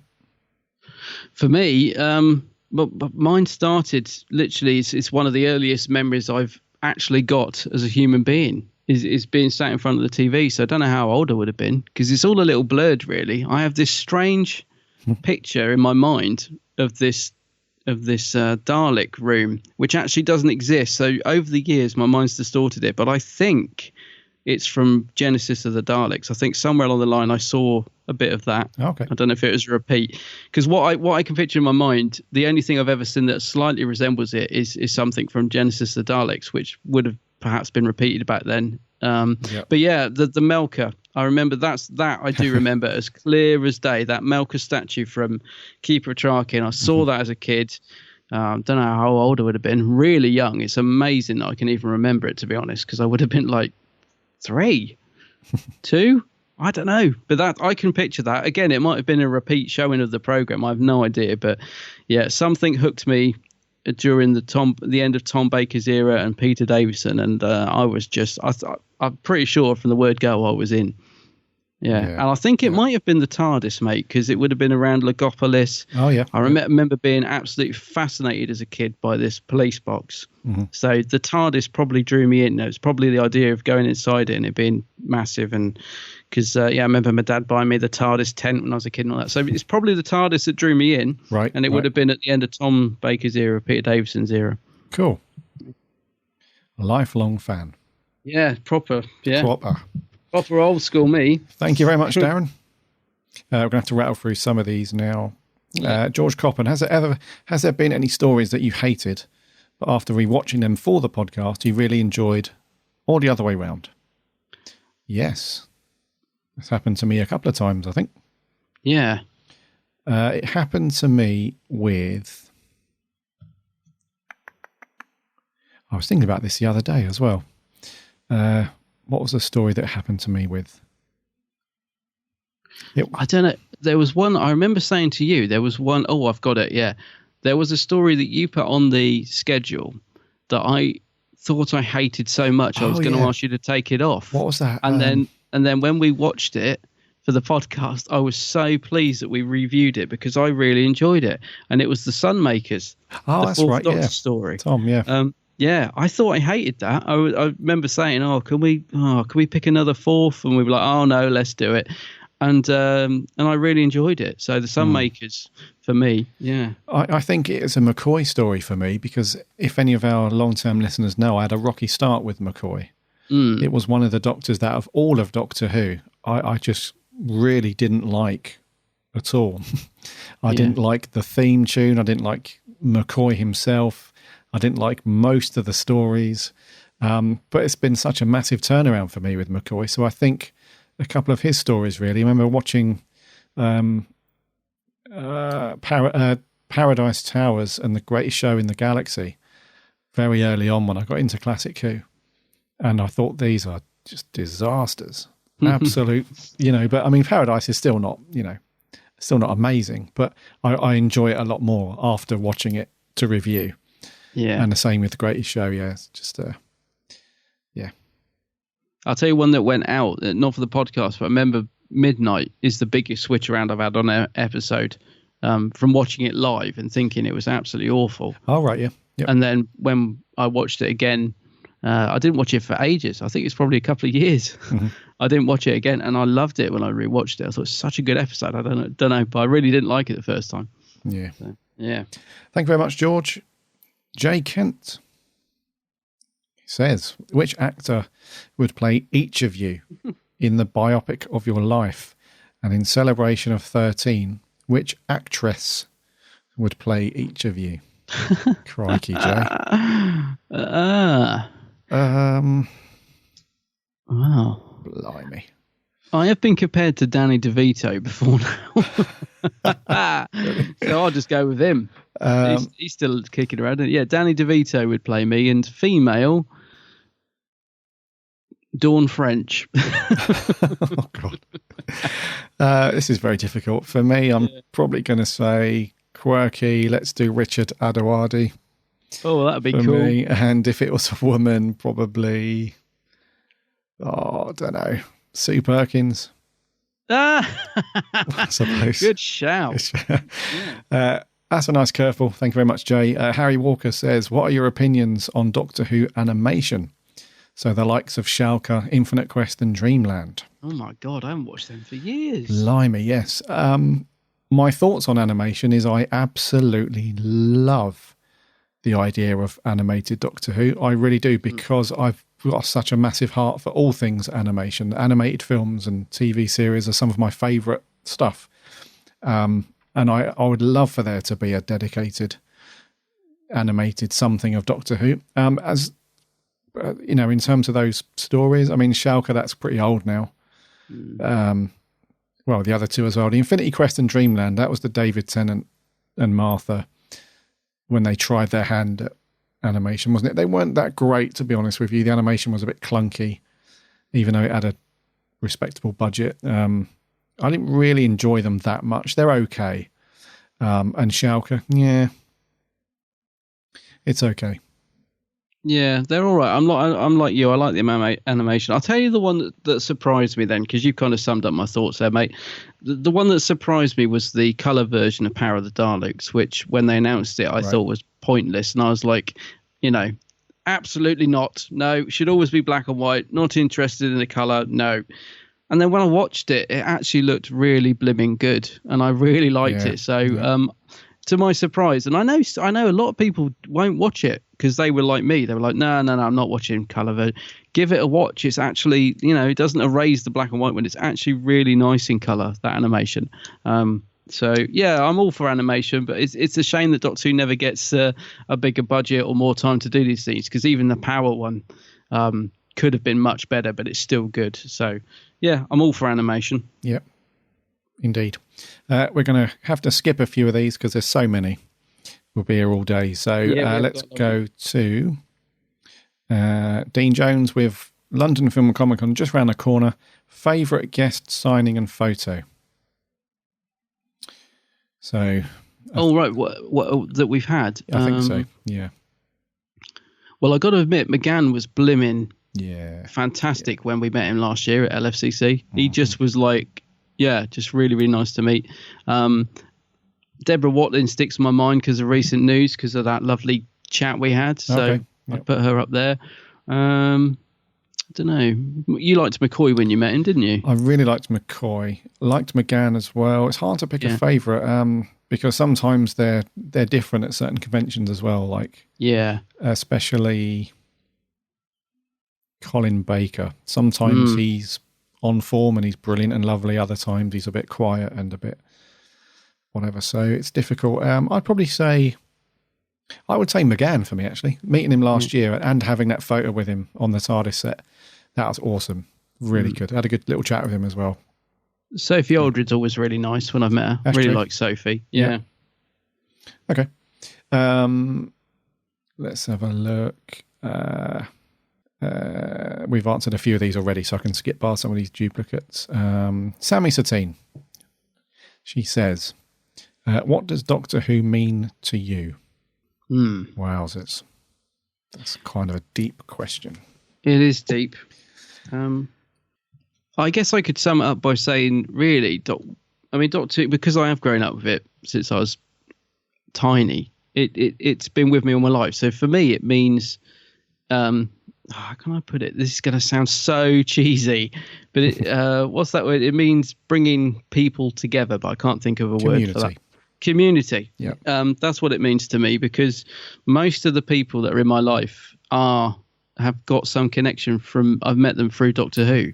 Right. So, so for me, it's a very important part of my life. I mean, doing this podcast, going to LFCC, the amount of people that I'm going to know this weekend at LFCC are all through Doctor Who. So for me, it's just this thing of bringing people together. So it's very important to me, but as a show itself, it's the same thing. What I love about Doctor Who is that it's a show about being who you are, being kind to people. He's a character that solves problems without using a gun, and I just think that's very important. So that's might be a bit cheesy, but that's what it means to me. Yeah, for me, it's I don't think I've ever had a TV or any film really that's had this much of an impact on my life. Really, I think the closest things that would come would be Star Wars. Because that's sort of my first love of sci-fi, if you like, and it's some of my earliest memories. As a kid watching Star Wars and stuff. So that's a very close second. But nothing's really had this much of an impact. And I don't think I've fallen in love so much with a TV show or film as much as this before so quickly. Well, as soon as I started watching it, it was from that point on, it's just been non-stop Doctor Who. Pretty much every day since then. Yeah. So for the past, for me, for the past 5 years now, it's just been constant Doctor Who. I mean, doing this podcast on every week with you is just amazing. And like you say, the community as well. So when we go to Comic-Con, we're going to bump into so many people that we know as a result of Doctor Who. Yeah, and it's so diverse, isn't it? It's like everything is such a diverse universe, Doctor Who. That's what I love about it. Yeah, and I'm doing something with Doctor Who every day.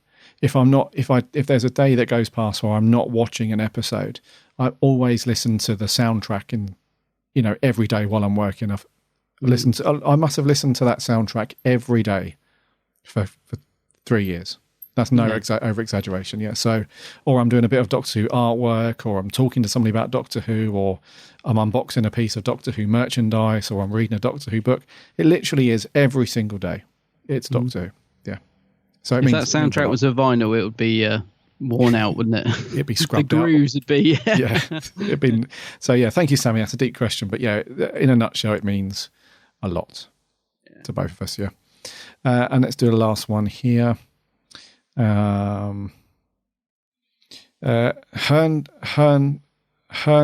or Hundrel? It's Hundrel, isn't it? Hundrel, yeah. Hundrel, I think. Making me think now. I think it's Hundrel. Hundrel for me, yeah. Yeah. God, that could get us into a can of worms. Oh, crikey, yeah. Right, that's going to do Q&A because there's quite a few on here, but they're stuff that we've already answered. So thank you so much, guys, for sending in your questions and so on. We like to do that on a yearly basis. So next up in the show, top fives. These are questions. Some of these questions we get asked all the time. So there's probably not a week that goes past where we don't get asked at least a couple of these every week.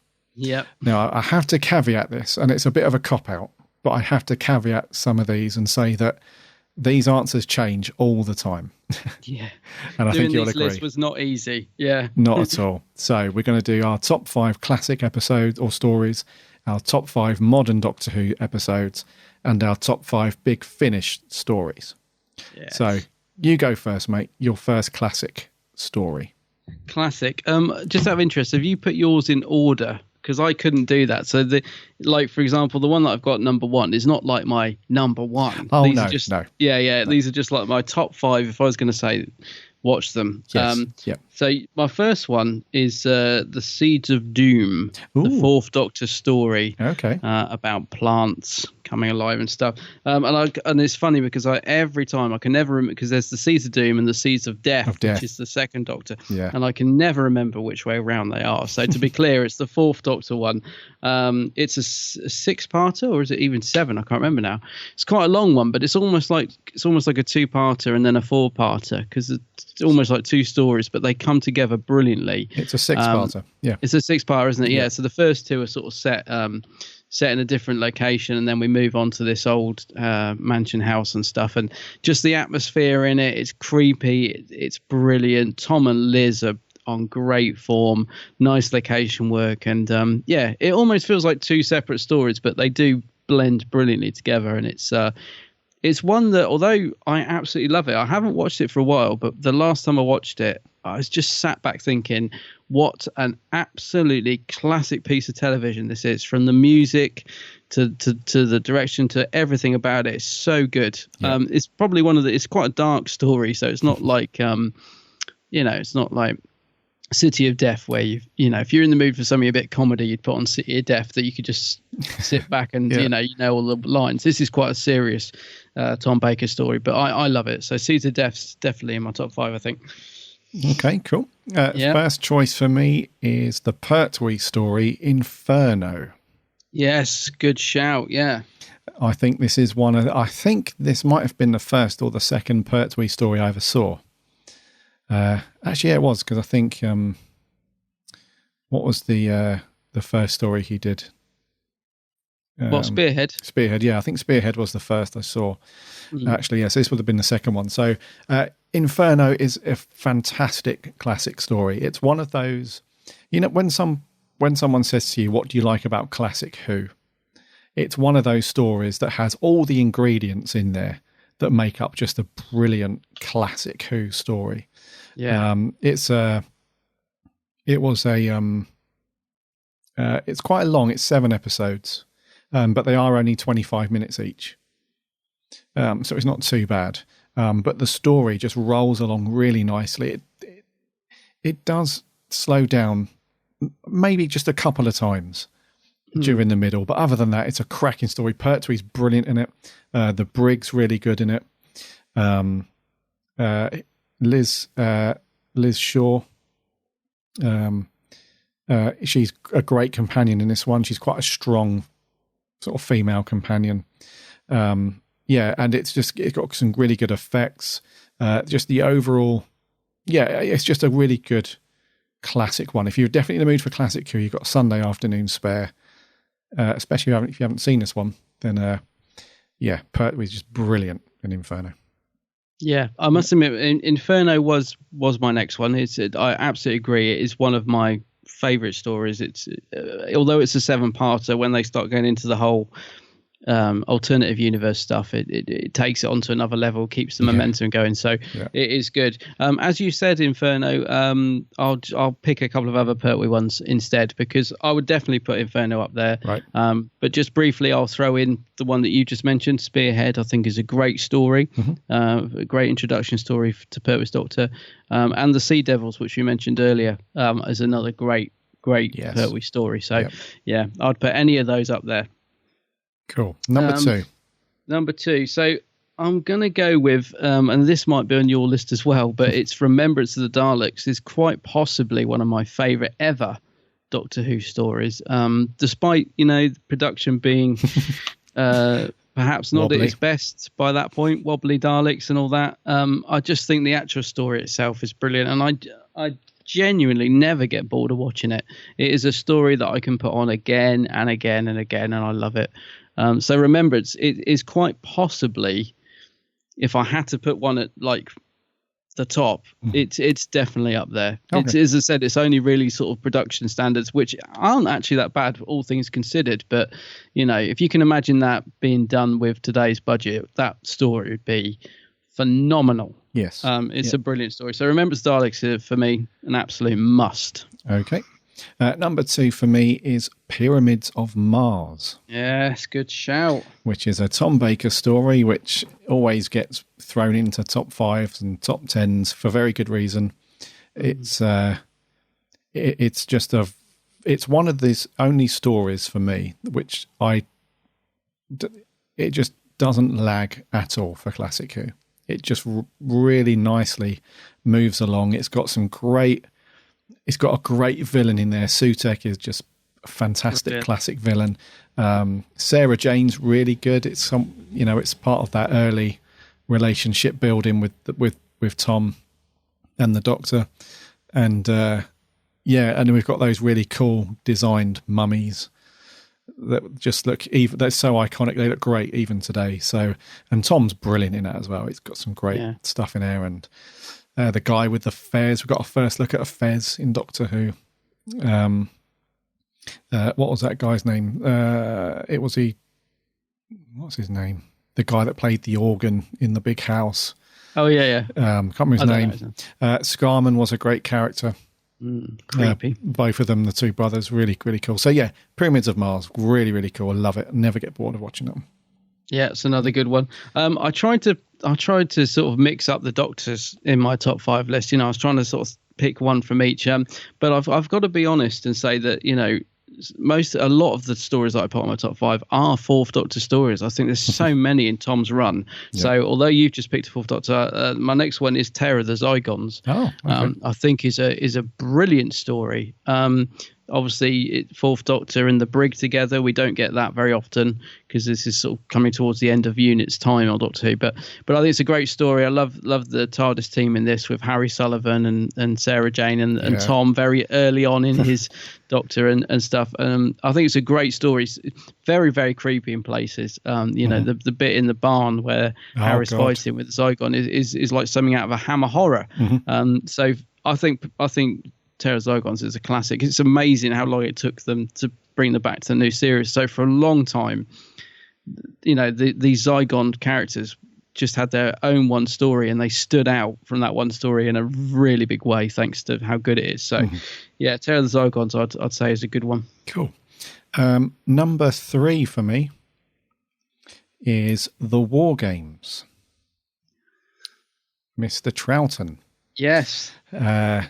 It's one of those, it's always daunting when you talk to people about the War Games or whatever, because as soon as somebody hears that it's 10 episodes long, they think, are you joking?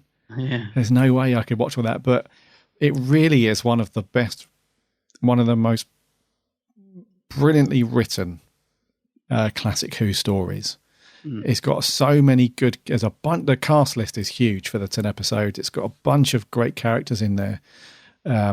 And it's a really, really good send-off for Pat as well, because it's his regeneration story, and he plays those last few scenes. He plays them so brilliantly, and it's just a fantastic story as well. It's the old-time sort of World War I set drama, but it's got a huge sci-fi undertone to it, and it's a fantastic story. I love it.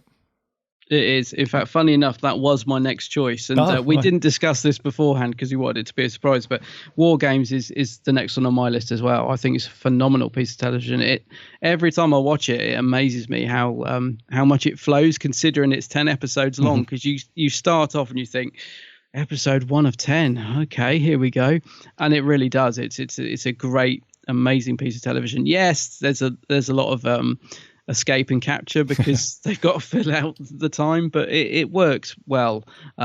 So yeah, War Games is up there for me, mate. If I was going to throw in a curveball, then because you've mentioned it, I'd probably throw The Mind Robber in as one to watch. That's a fun second Doctor story, which with plenty going on. So I always can put on The Mind Robber and just find it a really entertaining piece of television. But but War Games is a masterpiece. I think it's a classic piece of television. Agree. Yes. Yeah. Right. So what number are we on now? I've just done my number 3.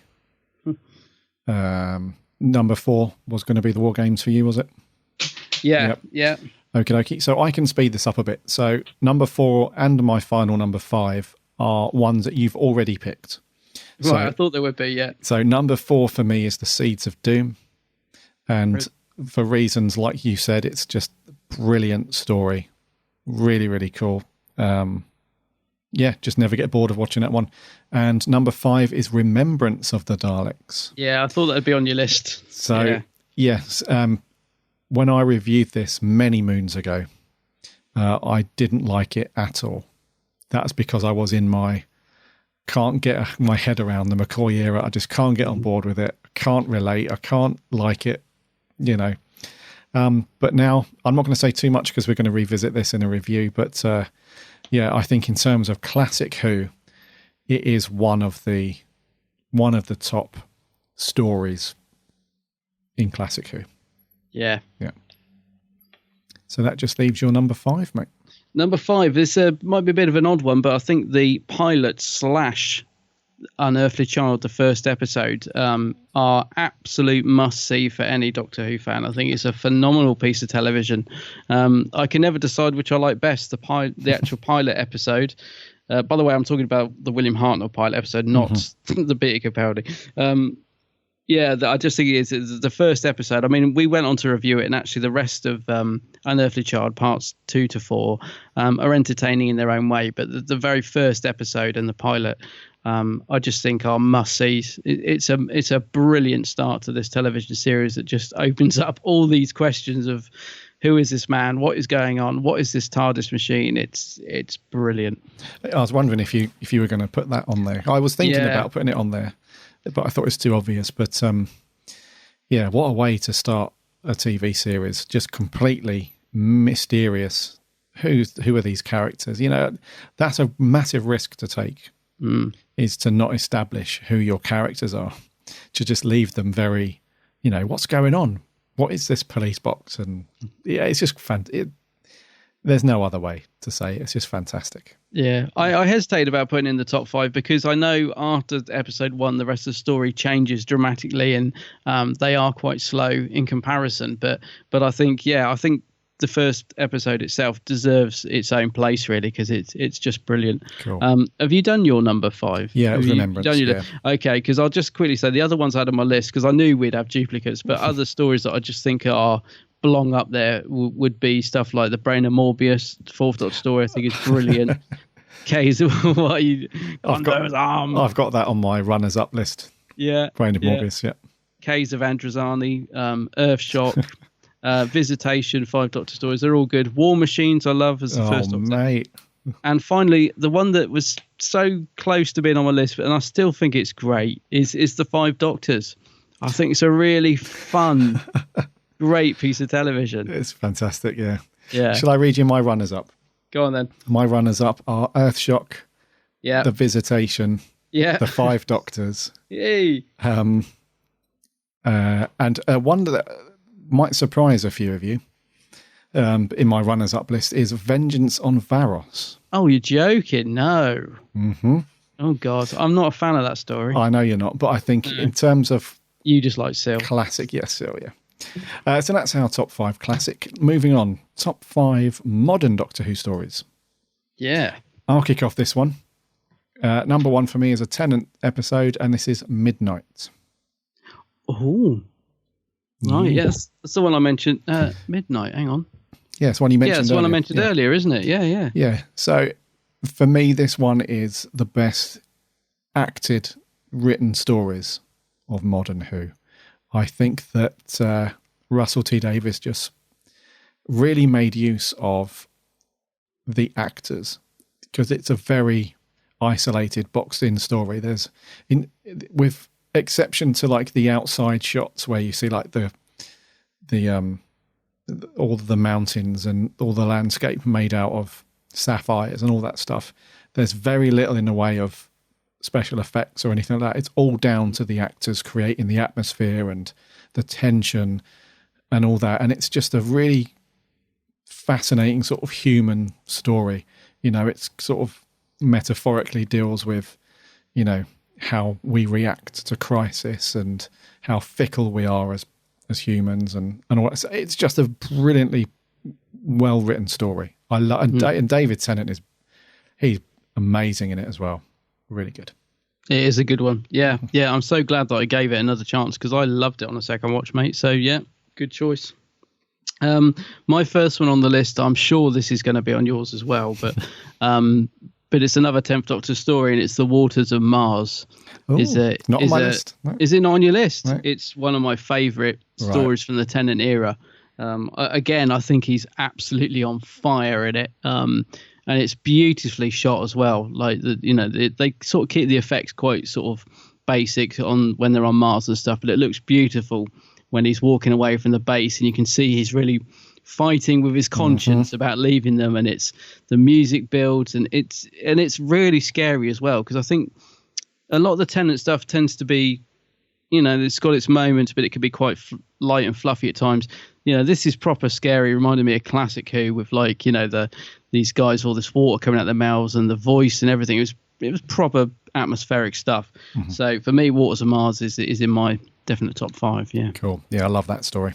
Yeah. Number 2 for me is a Matt Smith story, and it is Vincent and the Doctor.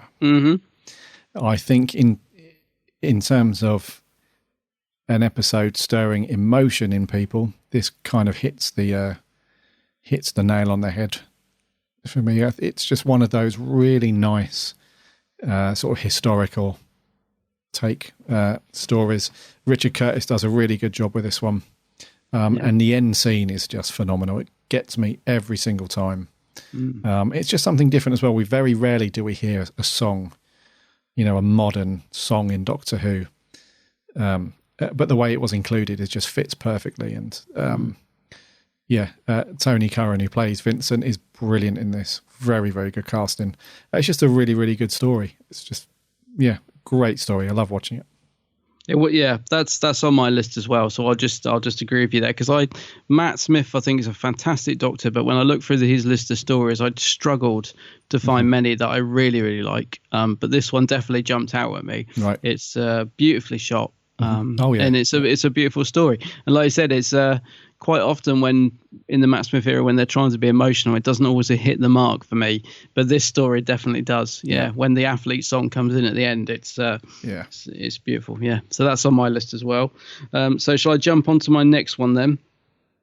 Which would be, it's another 10th Doctor actually. It's Utopia. Oh, I had that on here as a runner-up. Yeah. I recently rewatched it, and when this went out, I just went crazy. The ending is just amazing. The build up to the Master reveal, to the regeneration, to the Doctor being locked outside his TARDIS.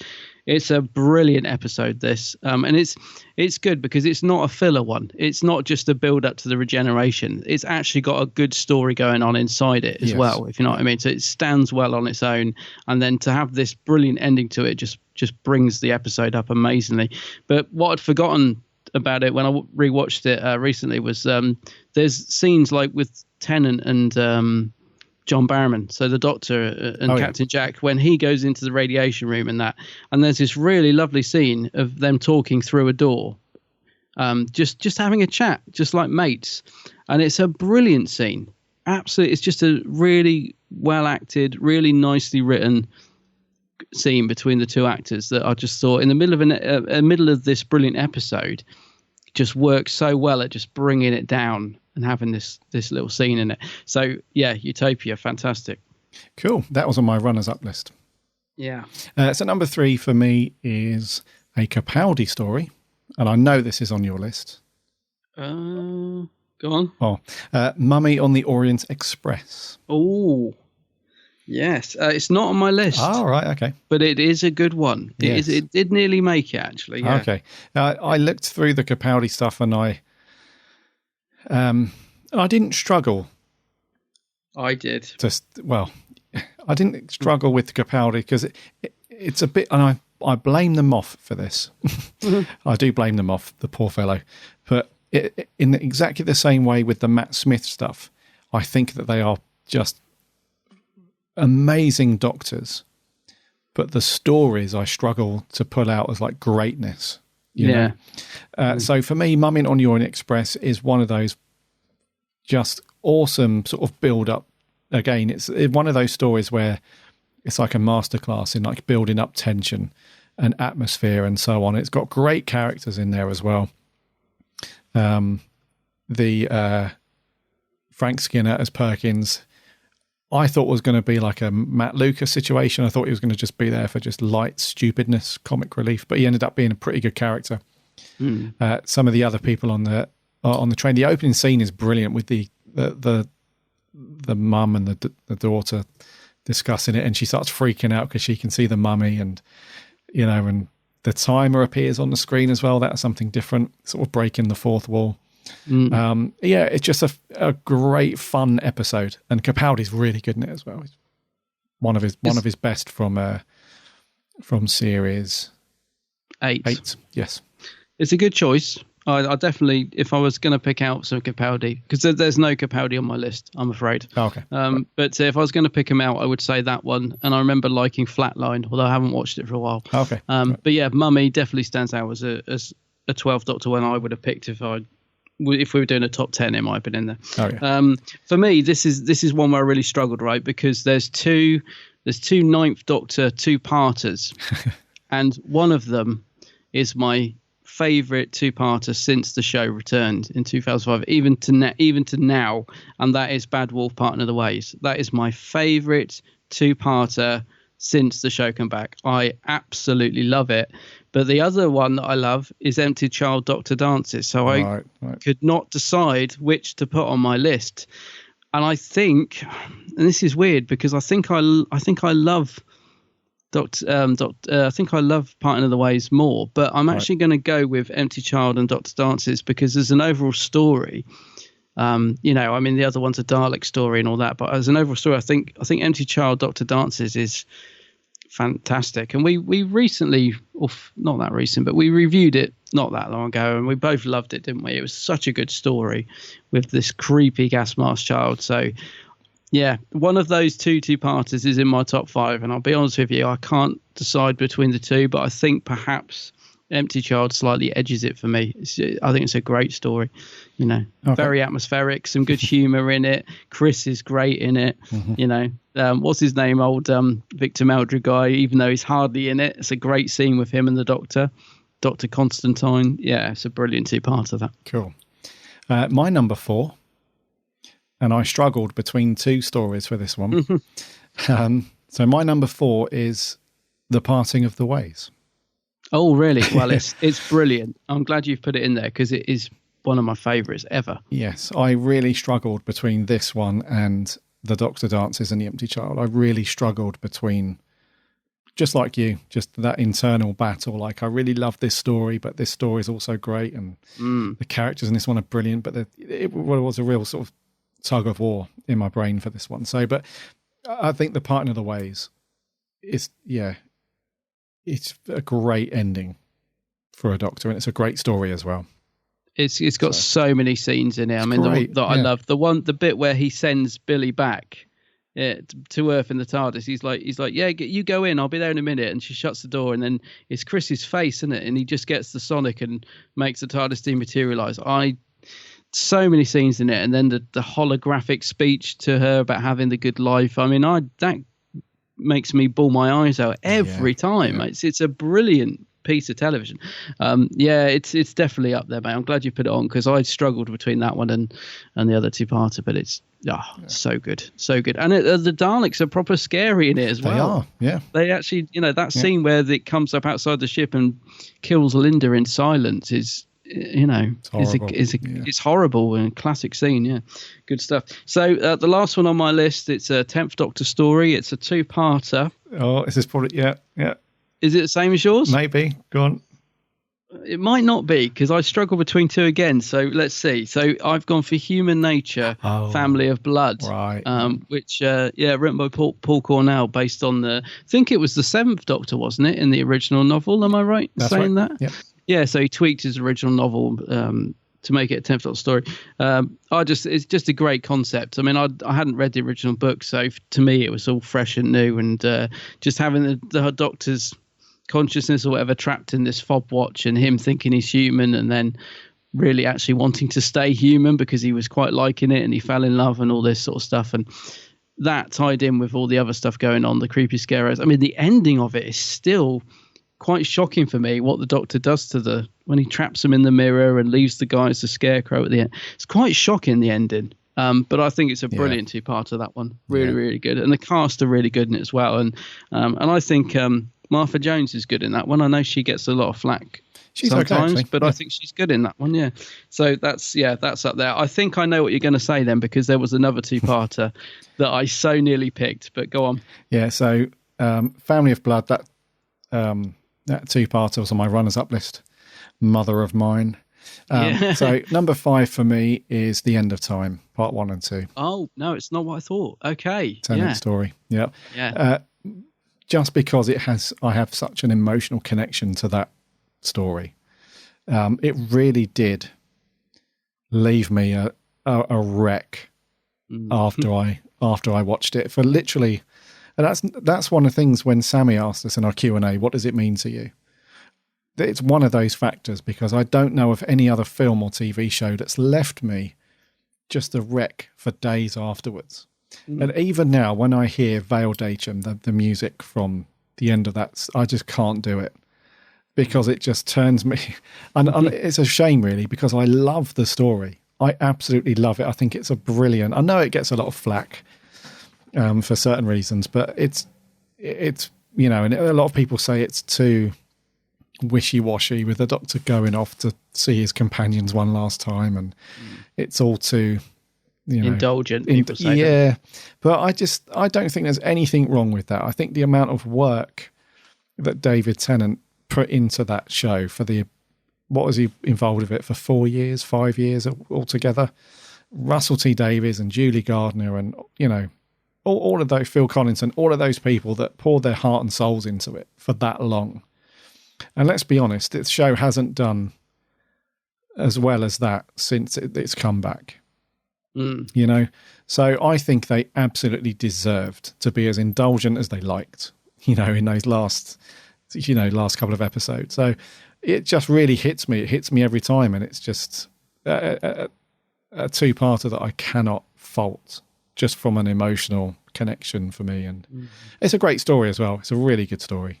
Rassilon and Time Lords coming back, and Wilf's brilliant in it. And he's so good in it. It's just brilliant. It's got some beautiful scenes as well. The cafe scene.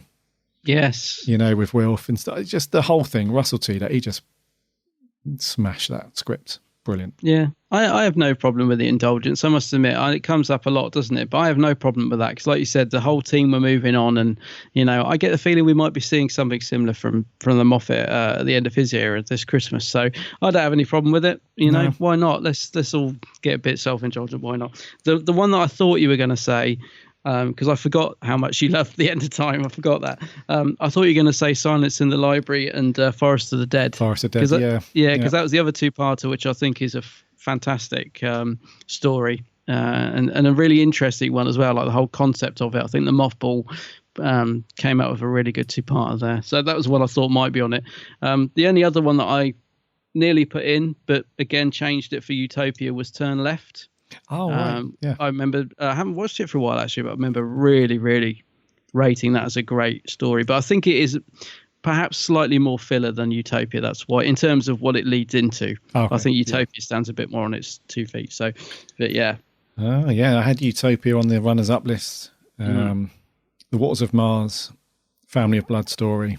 I would have put money on you putting Waters of Mars in your list. As soon as I wrote that, I thought, that'll be one of Gary's. I'm really surprised. But, well, it was it was that or The End of Time.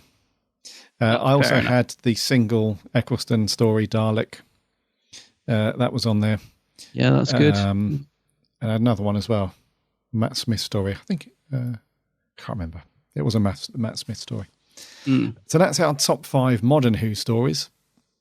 And again, I have to remind everybody, these will change. If we do this again, they do, yeah. In literally just a week's time, maybe they'll change. So, and let's finish up with Big Finish, because we do get a lot of questions about Big Finish. This we get asked a lot, don't we? Yes, we get asked an awful lot. Yeah. Yeah. So, you can kick this off, then, mate. Number 1, Big Finish. Number 1, Big Finish. Funny enough, I was going back through, and a story that that is really good, and I haven't listened to for a while, and I'd almost forgot about it. I started looking back through my collection. Is a Seventh Doctor called Colditz, which doesn't get mentioned a lot. And like I said, even I'd kind of forgotten about it, but it's brilliant. It's the Seventh Doctor and Ace. It's quite early on in the Big Finish run, so you can probably pick it up for like $2.99 as a download now. Okay. But that's. I just remember getting to the end of it and thinking that was a brilliant story. And it introduces a few new characters, like this character of Klein and stuff, from what I remember. If I'd have had more time, I actually would have loved to have gone back and re-listened to it, but unfortunately I didn't get time to do it. But I do remember getting to the end of it and thinking it was brilliant. So Colditz, I'm just looking on the Big Fish site so I can tell you the number of it. But anyway, yeah, that's in my top 5. Cool. I'll come back to you with the rest in a second. Okay, number 1 for me. This might not come as any surprise to anybody, but I'm a huge fan of McGann's on Big Finish. And the first one for me is The Chimes of Midnight. Oh, it's awesome. You'll hear this story mentioned a lot. I mean, there are 2 stories on my top 5 where if you get into conversation with people about Big Finish, especially if you want to get into it, then these couple of stories will come up all the time. So the first one, is Chimes of Midnight. It's just a brilliant example of when you don't need to be visually seeing stuff to be, scared or to be, to have a fantastic story. That the sound design and the tension and everything else that goes with this story. Oftentimes you'll hear Adam and I say things like, Big Finish have absolutely smashed it and they've knocked it out of the park. You'll hear us say that all the time, and that's because the amount of work that goes into their sound design and everything is just top notch. And it's brilliant. So this one, he with his companion Charlie Pollard, and they land in on Christmas Eve. They land in the pantry of a very posh house. And it turns out that the staff there are being controlled by the house itself. And Paul McGann's brilliant in it, and the story builds up really cool. And it's a really eerie story. It's a great one to listen to late at night. Fantastic. Yeah. Yeah, I've got to say, I think Chimes of Midnight is actually one of the best ever. I'll 100% agree with that. I had a feeling you'd put it on your list, and so I didn't put it on there, but I'd probably put it up there as one of the all-time best. Yeah. It's brilliant. Yeah. Just quickly going back to Colditz, because I didn't have the details from it before. It's set in World War II, and it's Sylvester McCoy and Sophie Aldred as Ace, and they bring in this character. Tracy Childs plays a character called Klein in it, who pops up later on in some of the Big Finish stories, and it's really good. Okay. But the next one on my list is again one of the early ones, and it's one that actually got turned into Dalek, and it's Jubilee. Oh yeah, yep. Starring Colin Baker as the Doctor, and it's very sort of similar to what ended up being Dalek with the Ninth Doctor story. Basically, it got rewritten to accommodate his Doctor, but the audio, the Big Finish audio, is still worth listening to. It's written by Robert Shearman as well, but it's a bit more gritty. It's actually quite a dark story, but Colin is brilliant. I mean, he's great on Big Finish anyway. But he's really good in this. So if you imagine how good it was when the Ninth Doctor came face to face with that Dalek in that brilliant scene. So if you can imagine sort of Colin's Doctor doing the same thing, and it's really, really good. And again, because it's in the early Big Finish range, you can pick up the download for like $2.99. So yeah, definitely recommend listening to that one. You'll hear the similarities between that and Dalek, but it doesn't detract from this being a brilliant story.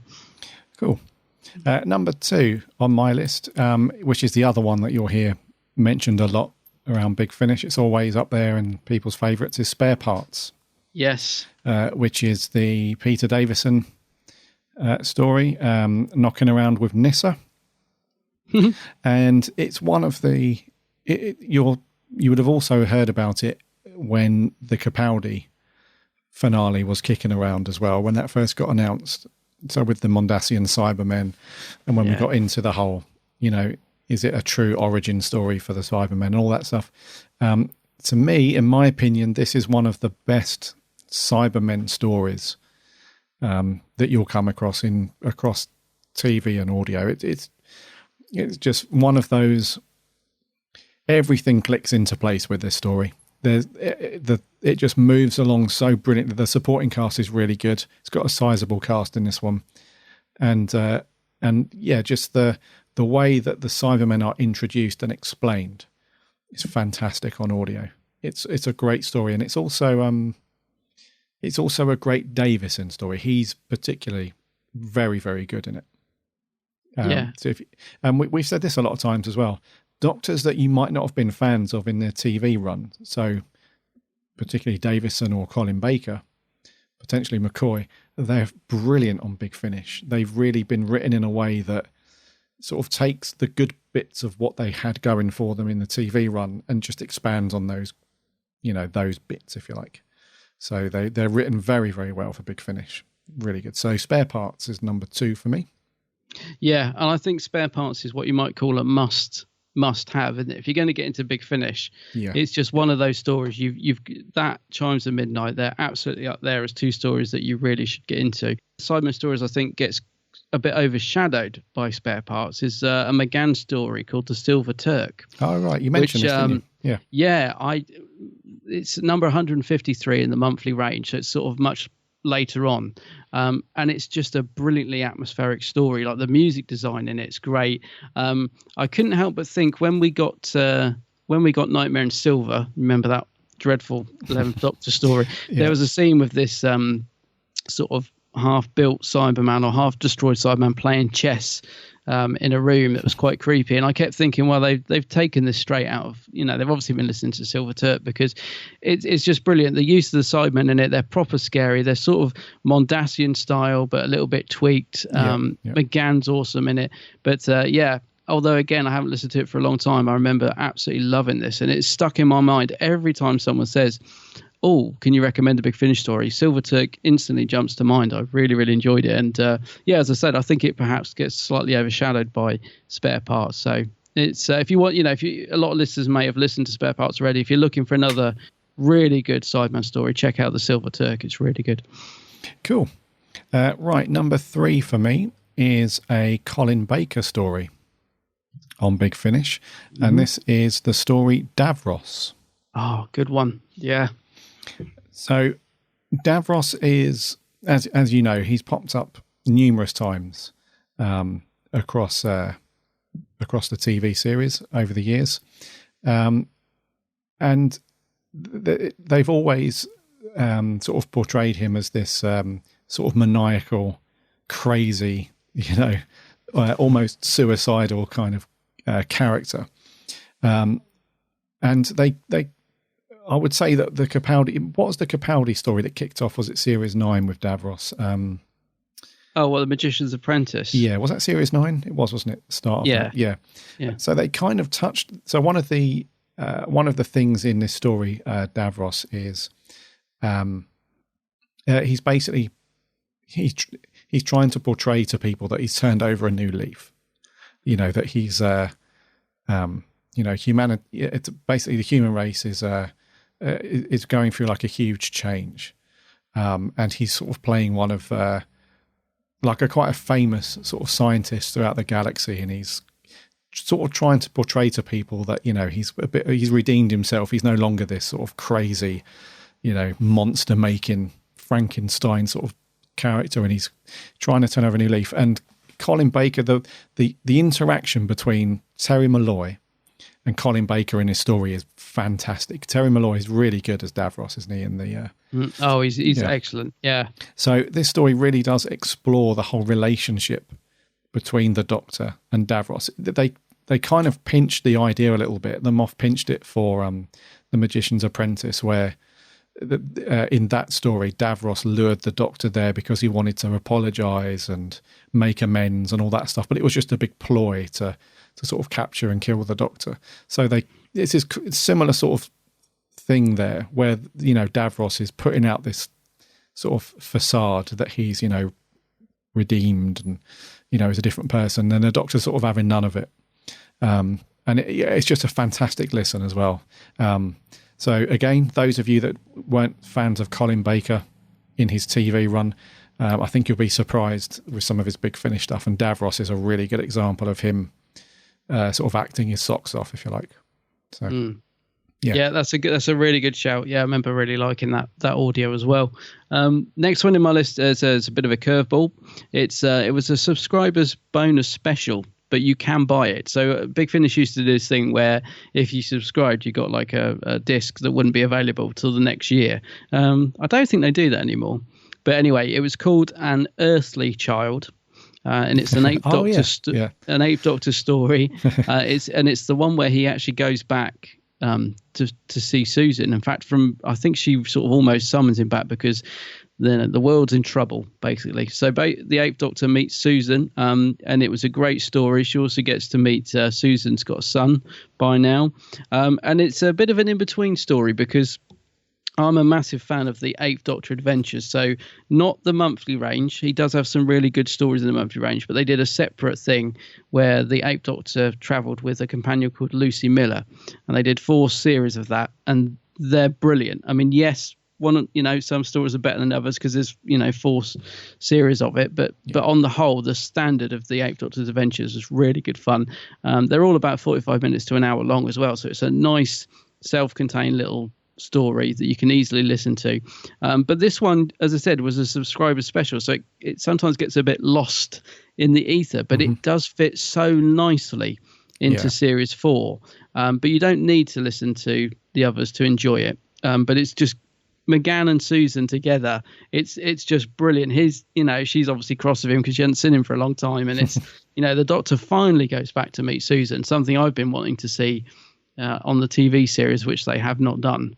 So for me, this is a great little audio, and it does fit brilliantly into series 4 of the Eighth Doctor's Adventures, and there's quite a shocking climax to that series, and I think this enhances that. So if you're by any chance listening to the Eighth Doctor Adventures at the minute, then make sure you get this one because it fits really nicely into what actually does happen at the end of that series. And if I've been saying Fourth Doctor Adventures instead of 8th, have I? Because I do that a lot. Yeah, it's the 8th Doctor Adventures I'm talking about. So yeah, this is a good one. It's available as a normal purchase now. So at one point you could only get it if you're a subscriber, but yeah, it's worth seeking out. It's a good little story. Oh, cool. Right. Number 4 for me is kind of a recent one. I say recent, it was out last year. And it's a Tom Baker story. And it's called The Labyrinth of Buda Castle. Oh, I've not heard this one. Yeah, so it's from... what range is it? I think it was so it was the 5. So it was the second episode in the 5th sort of run. And it caught me on the hop actually, because initially I thought that I would pick like big successful stories like Dark Eyes or like Doom Coalition, those sort of things. But this one really caught me on a hop because after I listened to it, I was sitting there thinking, wowzers, did I actually listen to all of that in an hour? It's just over an hour. It's like a 62 minutes or something, but it's got so much good stuff in there. So essentially the story it's a good old fashioned sort of Dracula story is what it is. So the Doctor, it's a Doctor and Romana story. So they land in a TARDIS in Budapest, and what's happening is these sort of army soldiers, it's not unit, but these army soldiers are getting sort of killed in the underground systems underneath this castle. And the Dracula character, and I'll not spoil it for you, but is he Dracula? Is he not? Is he a vampire? Is he not? Sort of character is sort of turning a few of them into his minions, sort of thing. And the Doctor, it basically turns into a sort of a witch hunt story where they bump into this character who's a bit of a vampire hunter, and she's been hunting Dracula for quite a few years, and she initially mistakes the Doctor as Dracula. So there's quite a funny sort of initial meeting between them, and then they go off in sort of the hunt for this Dracula person, and it's quite. You won't be surprised to hear that it's not actually Dracula. because, the Doctor sort of debunks that immediately. He says, like, he was friends with Bram Stoker, helped him do a bit of research for his fictional story and all that stuff. But it's amazingly well. It got really well reviewed when it first came out. And sometimes I feel that with Big Finish, the monthly range can sort of come and go and you miss them. Yeah. So I'm sure, because I've missed so many monthly range stories over the years, I'm pretty sure that there's loads of cool little hidden gems in there that I've not listened to yet. And it just so happens that this one, I picked it up just because I was on the Big Finish website at the time. I didn't even plan to buy it. I just was on there. I was like, oh, the new Tom Baker stuff's out. Let me just pick that one. And I'm glad I did, because it's brilliantly written. The cast is very, very good. And it's one of those stories where everything comes together nicely. The sound design is brilliant. The voice acting, Tom and Romana are great together. And it's one of my favourite Tom stories as well. For some reason, he's just really, we were saying earlier that sometimes Tom can be a bit sort of broody and, so he's like the opposite in this. He's very laid back and funny, and he has a couple of moments where he's quite angry and stuff, but it's a fantastic story. And it's only an hour. It's not like a big box set you have to sit through and stuff. It's a great, great story. So that's number 4 for me. Cool. Okay, number 5 on my list, and I've kind of saved one of my favourites for last, actually. This is a companion chronicle story. So basically it's where the companions take the lead. But this one is clever because it's a sort of 8th Doctor companion chronicle, sort of starring the companion Charlotte Pollard, played by India Fisher. And what I love about this story is, so it's 4.12 in the companion chronicle range, is that Charlotte Pollard, who's a great companion anyway, she's companion to the 8th Doctor in the monthly range, or a lot of them. She goes into this toy shop and she doesn't really know who she is or what's going on. So that's how it starts. So she's a bit lost. The owner of this toy shop is the Celestial Toy Maker. Oh, right. So then it all starts to unfold. And so all of a sudden he gives her this doll, which is like a mannequin doll of the 8th Doctor. So she sat there with this mannequin doll. And then the whole story is like, obviously, the Celestial Toy Maker playing games for her to get out of what turns out to be, well, not a toy shop. She's kind of hidden in this sort of, I don't know what you call it, like a labyrinth that he's created. And it's a really, really great story because A, it's great to have the Celestial Toy Maker back. B, it's brilliant having the 8th Doctor as this creepy mannequin doll that's sort of speaking to her through the doll. So from what I remember, I'm not sure if I'm ruining things here, but I think you do get a bit of a cameo from McGann from what I remember. But it's a great story, and Charlotte Pollard's a great companion, so she really carries it. So even though the Doctor's not in it much, it's a bit I suppose you might compare it to a bit like Blink, where the Doctor's not in it much, but his presence is totally there, if you get me. It's a brilliant story, and it's one that I've always liked, and I always recommend it to people if they're saying, what Big Finish should I get? So even though the Doctor's not necessarily in it very much, I highly recommend this story. I loved it. I listened to it when I was out traveling a few years back, and just remember sitting on this train and listening to it all the way through and getting to the end and just thinking that was awesome. Like the person playing the Celestial Toy Maker is David Bally, who the name might not ring a bell. He's obviously not the original actor, but he does a great job as the Celestial Toy Maker. He's so creepy in it, and so it's clever the way that the little games that they come up with that he plots out for Charlotte to play, because you almost sort of find yourself playing along as well. So he gives her lots of riddles and stuff like that, and you're sort of sat there yourself trying to work them out as the story unfolds. So yeah, highly recommend that. It's a nice little cheap download as well. So yeah, good one to get. A nice one, dude. Yeah, sounds good. Something a bit different as well, if you know what I mean. If you've got loads of Doctor stories, you're just looking for something perhaps just a little bit different, but still Doctor Who. That's a good one. Yeah, cool. Was that your number 5? Was it? Yes, last one. I think so. Yeah. Yeah. So my last one on the list then is The Haunting. Ooh. And this is a Jago and Lightfoot and Strax story. Oh yeah. Now this was one that I was very unsure of at the time when I saw Big Finish announce this. I thought this is a bit of a strange pairing, Jago and Lightfoot and Strax. It seems very, very weird, but it actually worked out very, very well. And so basically Strax ends up in Victorian London, very dazed and confused. He's had some kind of episode happen to him, and he mistakes Jago and Lightfoot for Vastra and Jenny. Yeah. So he's kind of up in the air. He doesn't know what's going on. And he goes off on this wild adventure because, at this time, what's happening is some person or some being is stealing people's brains straight out of their head. And it all sort of culminates in this, everything leading back to this massive Victorian house, which is supposedly the most haunted house in London.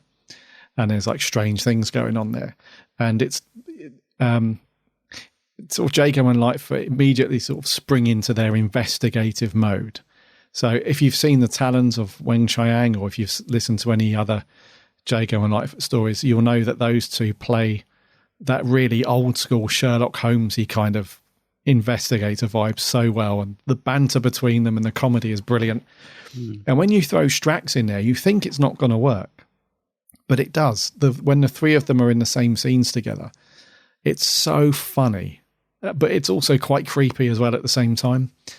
So I think for me, number 5 is this one. It's a quirky little story. Again, it's only, it's a bit longer. It's about an hour and a half, this one, just under. But I don't know, it just works. The three of them, you wouldn't think that it would work, throwing Strax in with Jago and Lightfoot, but it does. They bounce off each other really well. And it's just, can't say anymore. It's just a great listen, and it's very funny but creepy at the same time. And fans of Jago and Lightfoot will like it because they're in it a lot. It doesn't they're not supporting cast, the Strax, or the other way around. They all have equal sort of listen time. So it's really good. And the late Trevor Baxter. So it's a great story. Yeah, I remember being hesitant about that, and it was announced. I was thinking, because that was one of when they were just starting to get the new series license and stuff, and they were mashing things up. And I remember thinking, is that a good idea? But yeah, it's a fun listen, actually, that one. Yeah, I will agree with you. I'm just going to throw a couple of other quick ones in there before we wrap this up, because there are some other great stories that I think deserve a mention. And Light at the End, I thought might be on your list, but that's a really good multi-Doctor story that they did for the 50th. Yes, that's on my runners-up list. Yep. Yeah. Holy Terror, where we get Frobisher the Penguin. This is another one where you might look at it and think the Doctor's travelling with a penguin as a companion. What's that about?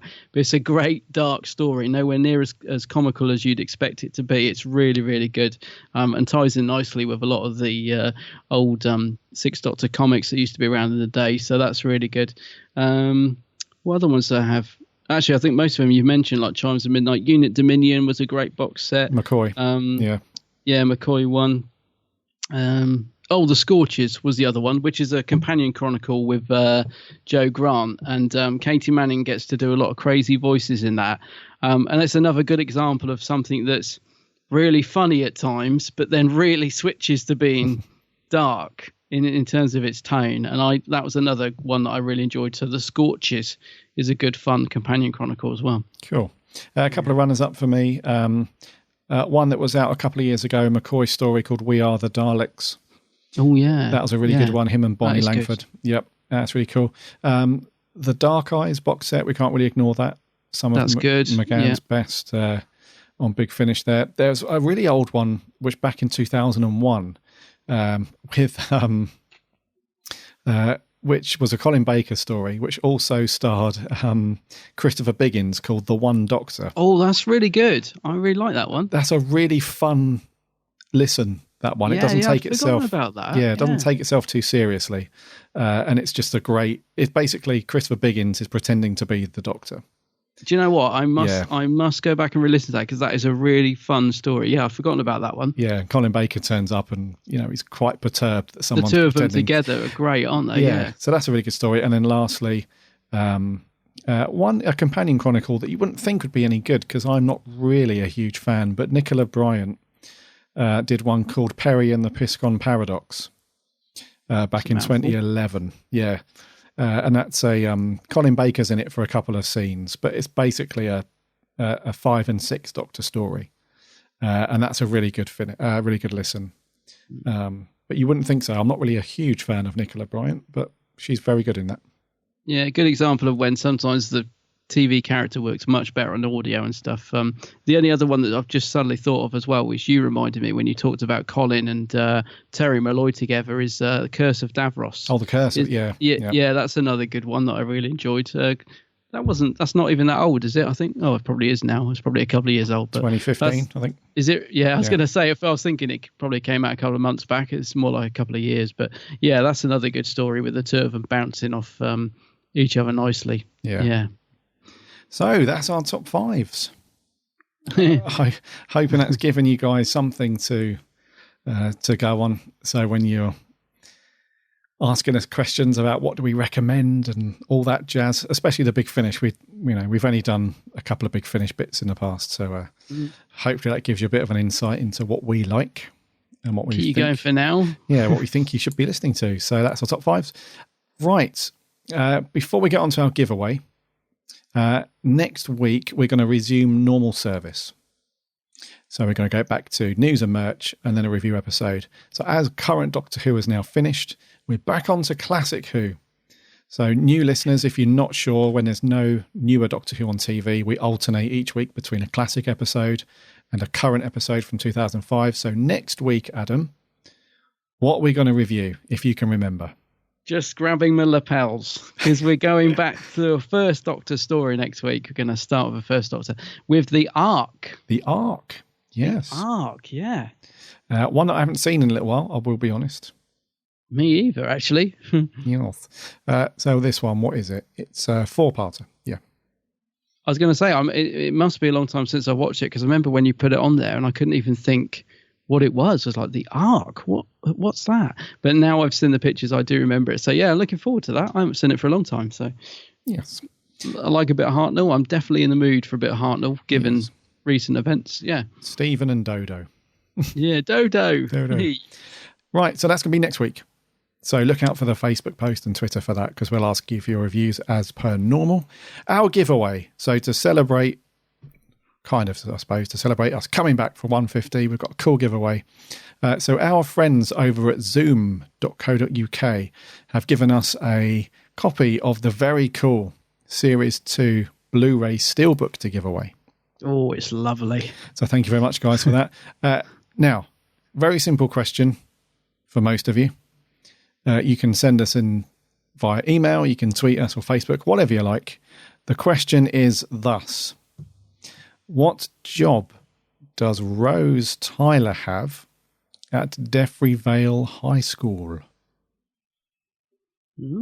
What job does Rose Tyler have at Deffrey Vale High School? So you need to go back to Series 2 and find what episode it is and give it a watch to find the answer. So yeah, not really fuss how you give us the answer. You can any social, email, whatever, and then we'll post. We'll announce the winner next week, and we'll post it straight out to you. We'll also throw in another couple of little goodies in there as well for you. So the Series 2 Steelbook Blu-ray up for grabs. We'll put this question up on Facebook or whatever as well. So yeah, we'll announce that next week, and we'll get it posted out. And I think after nearly 2.5 hours, that's episode 150. Hey.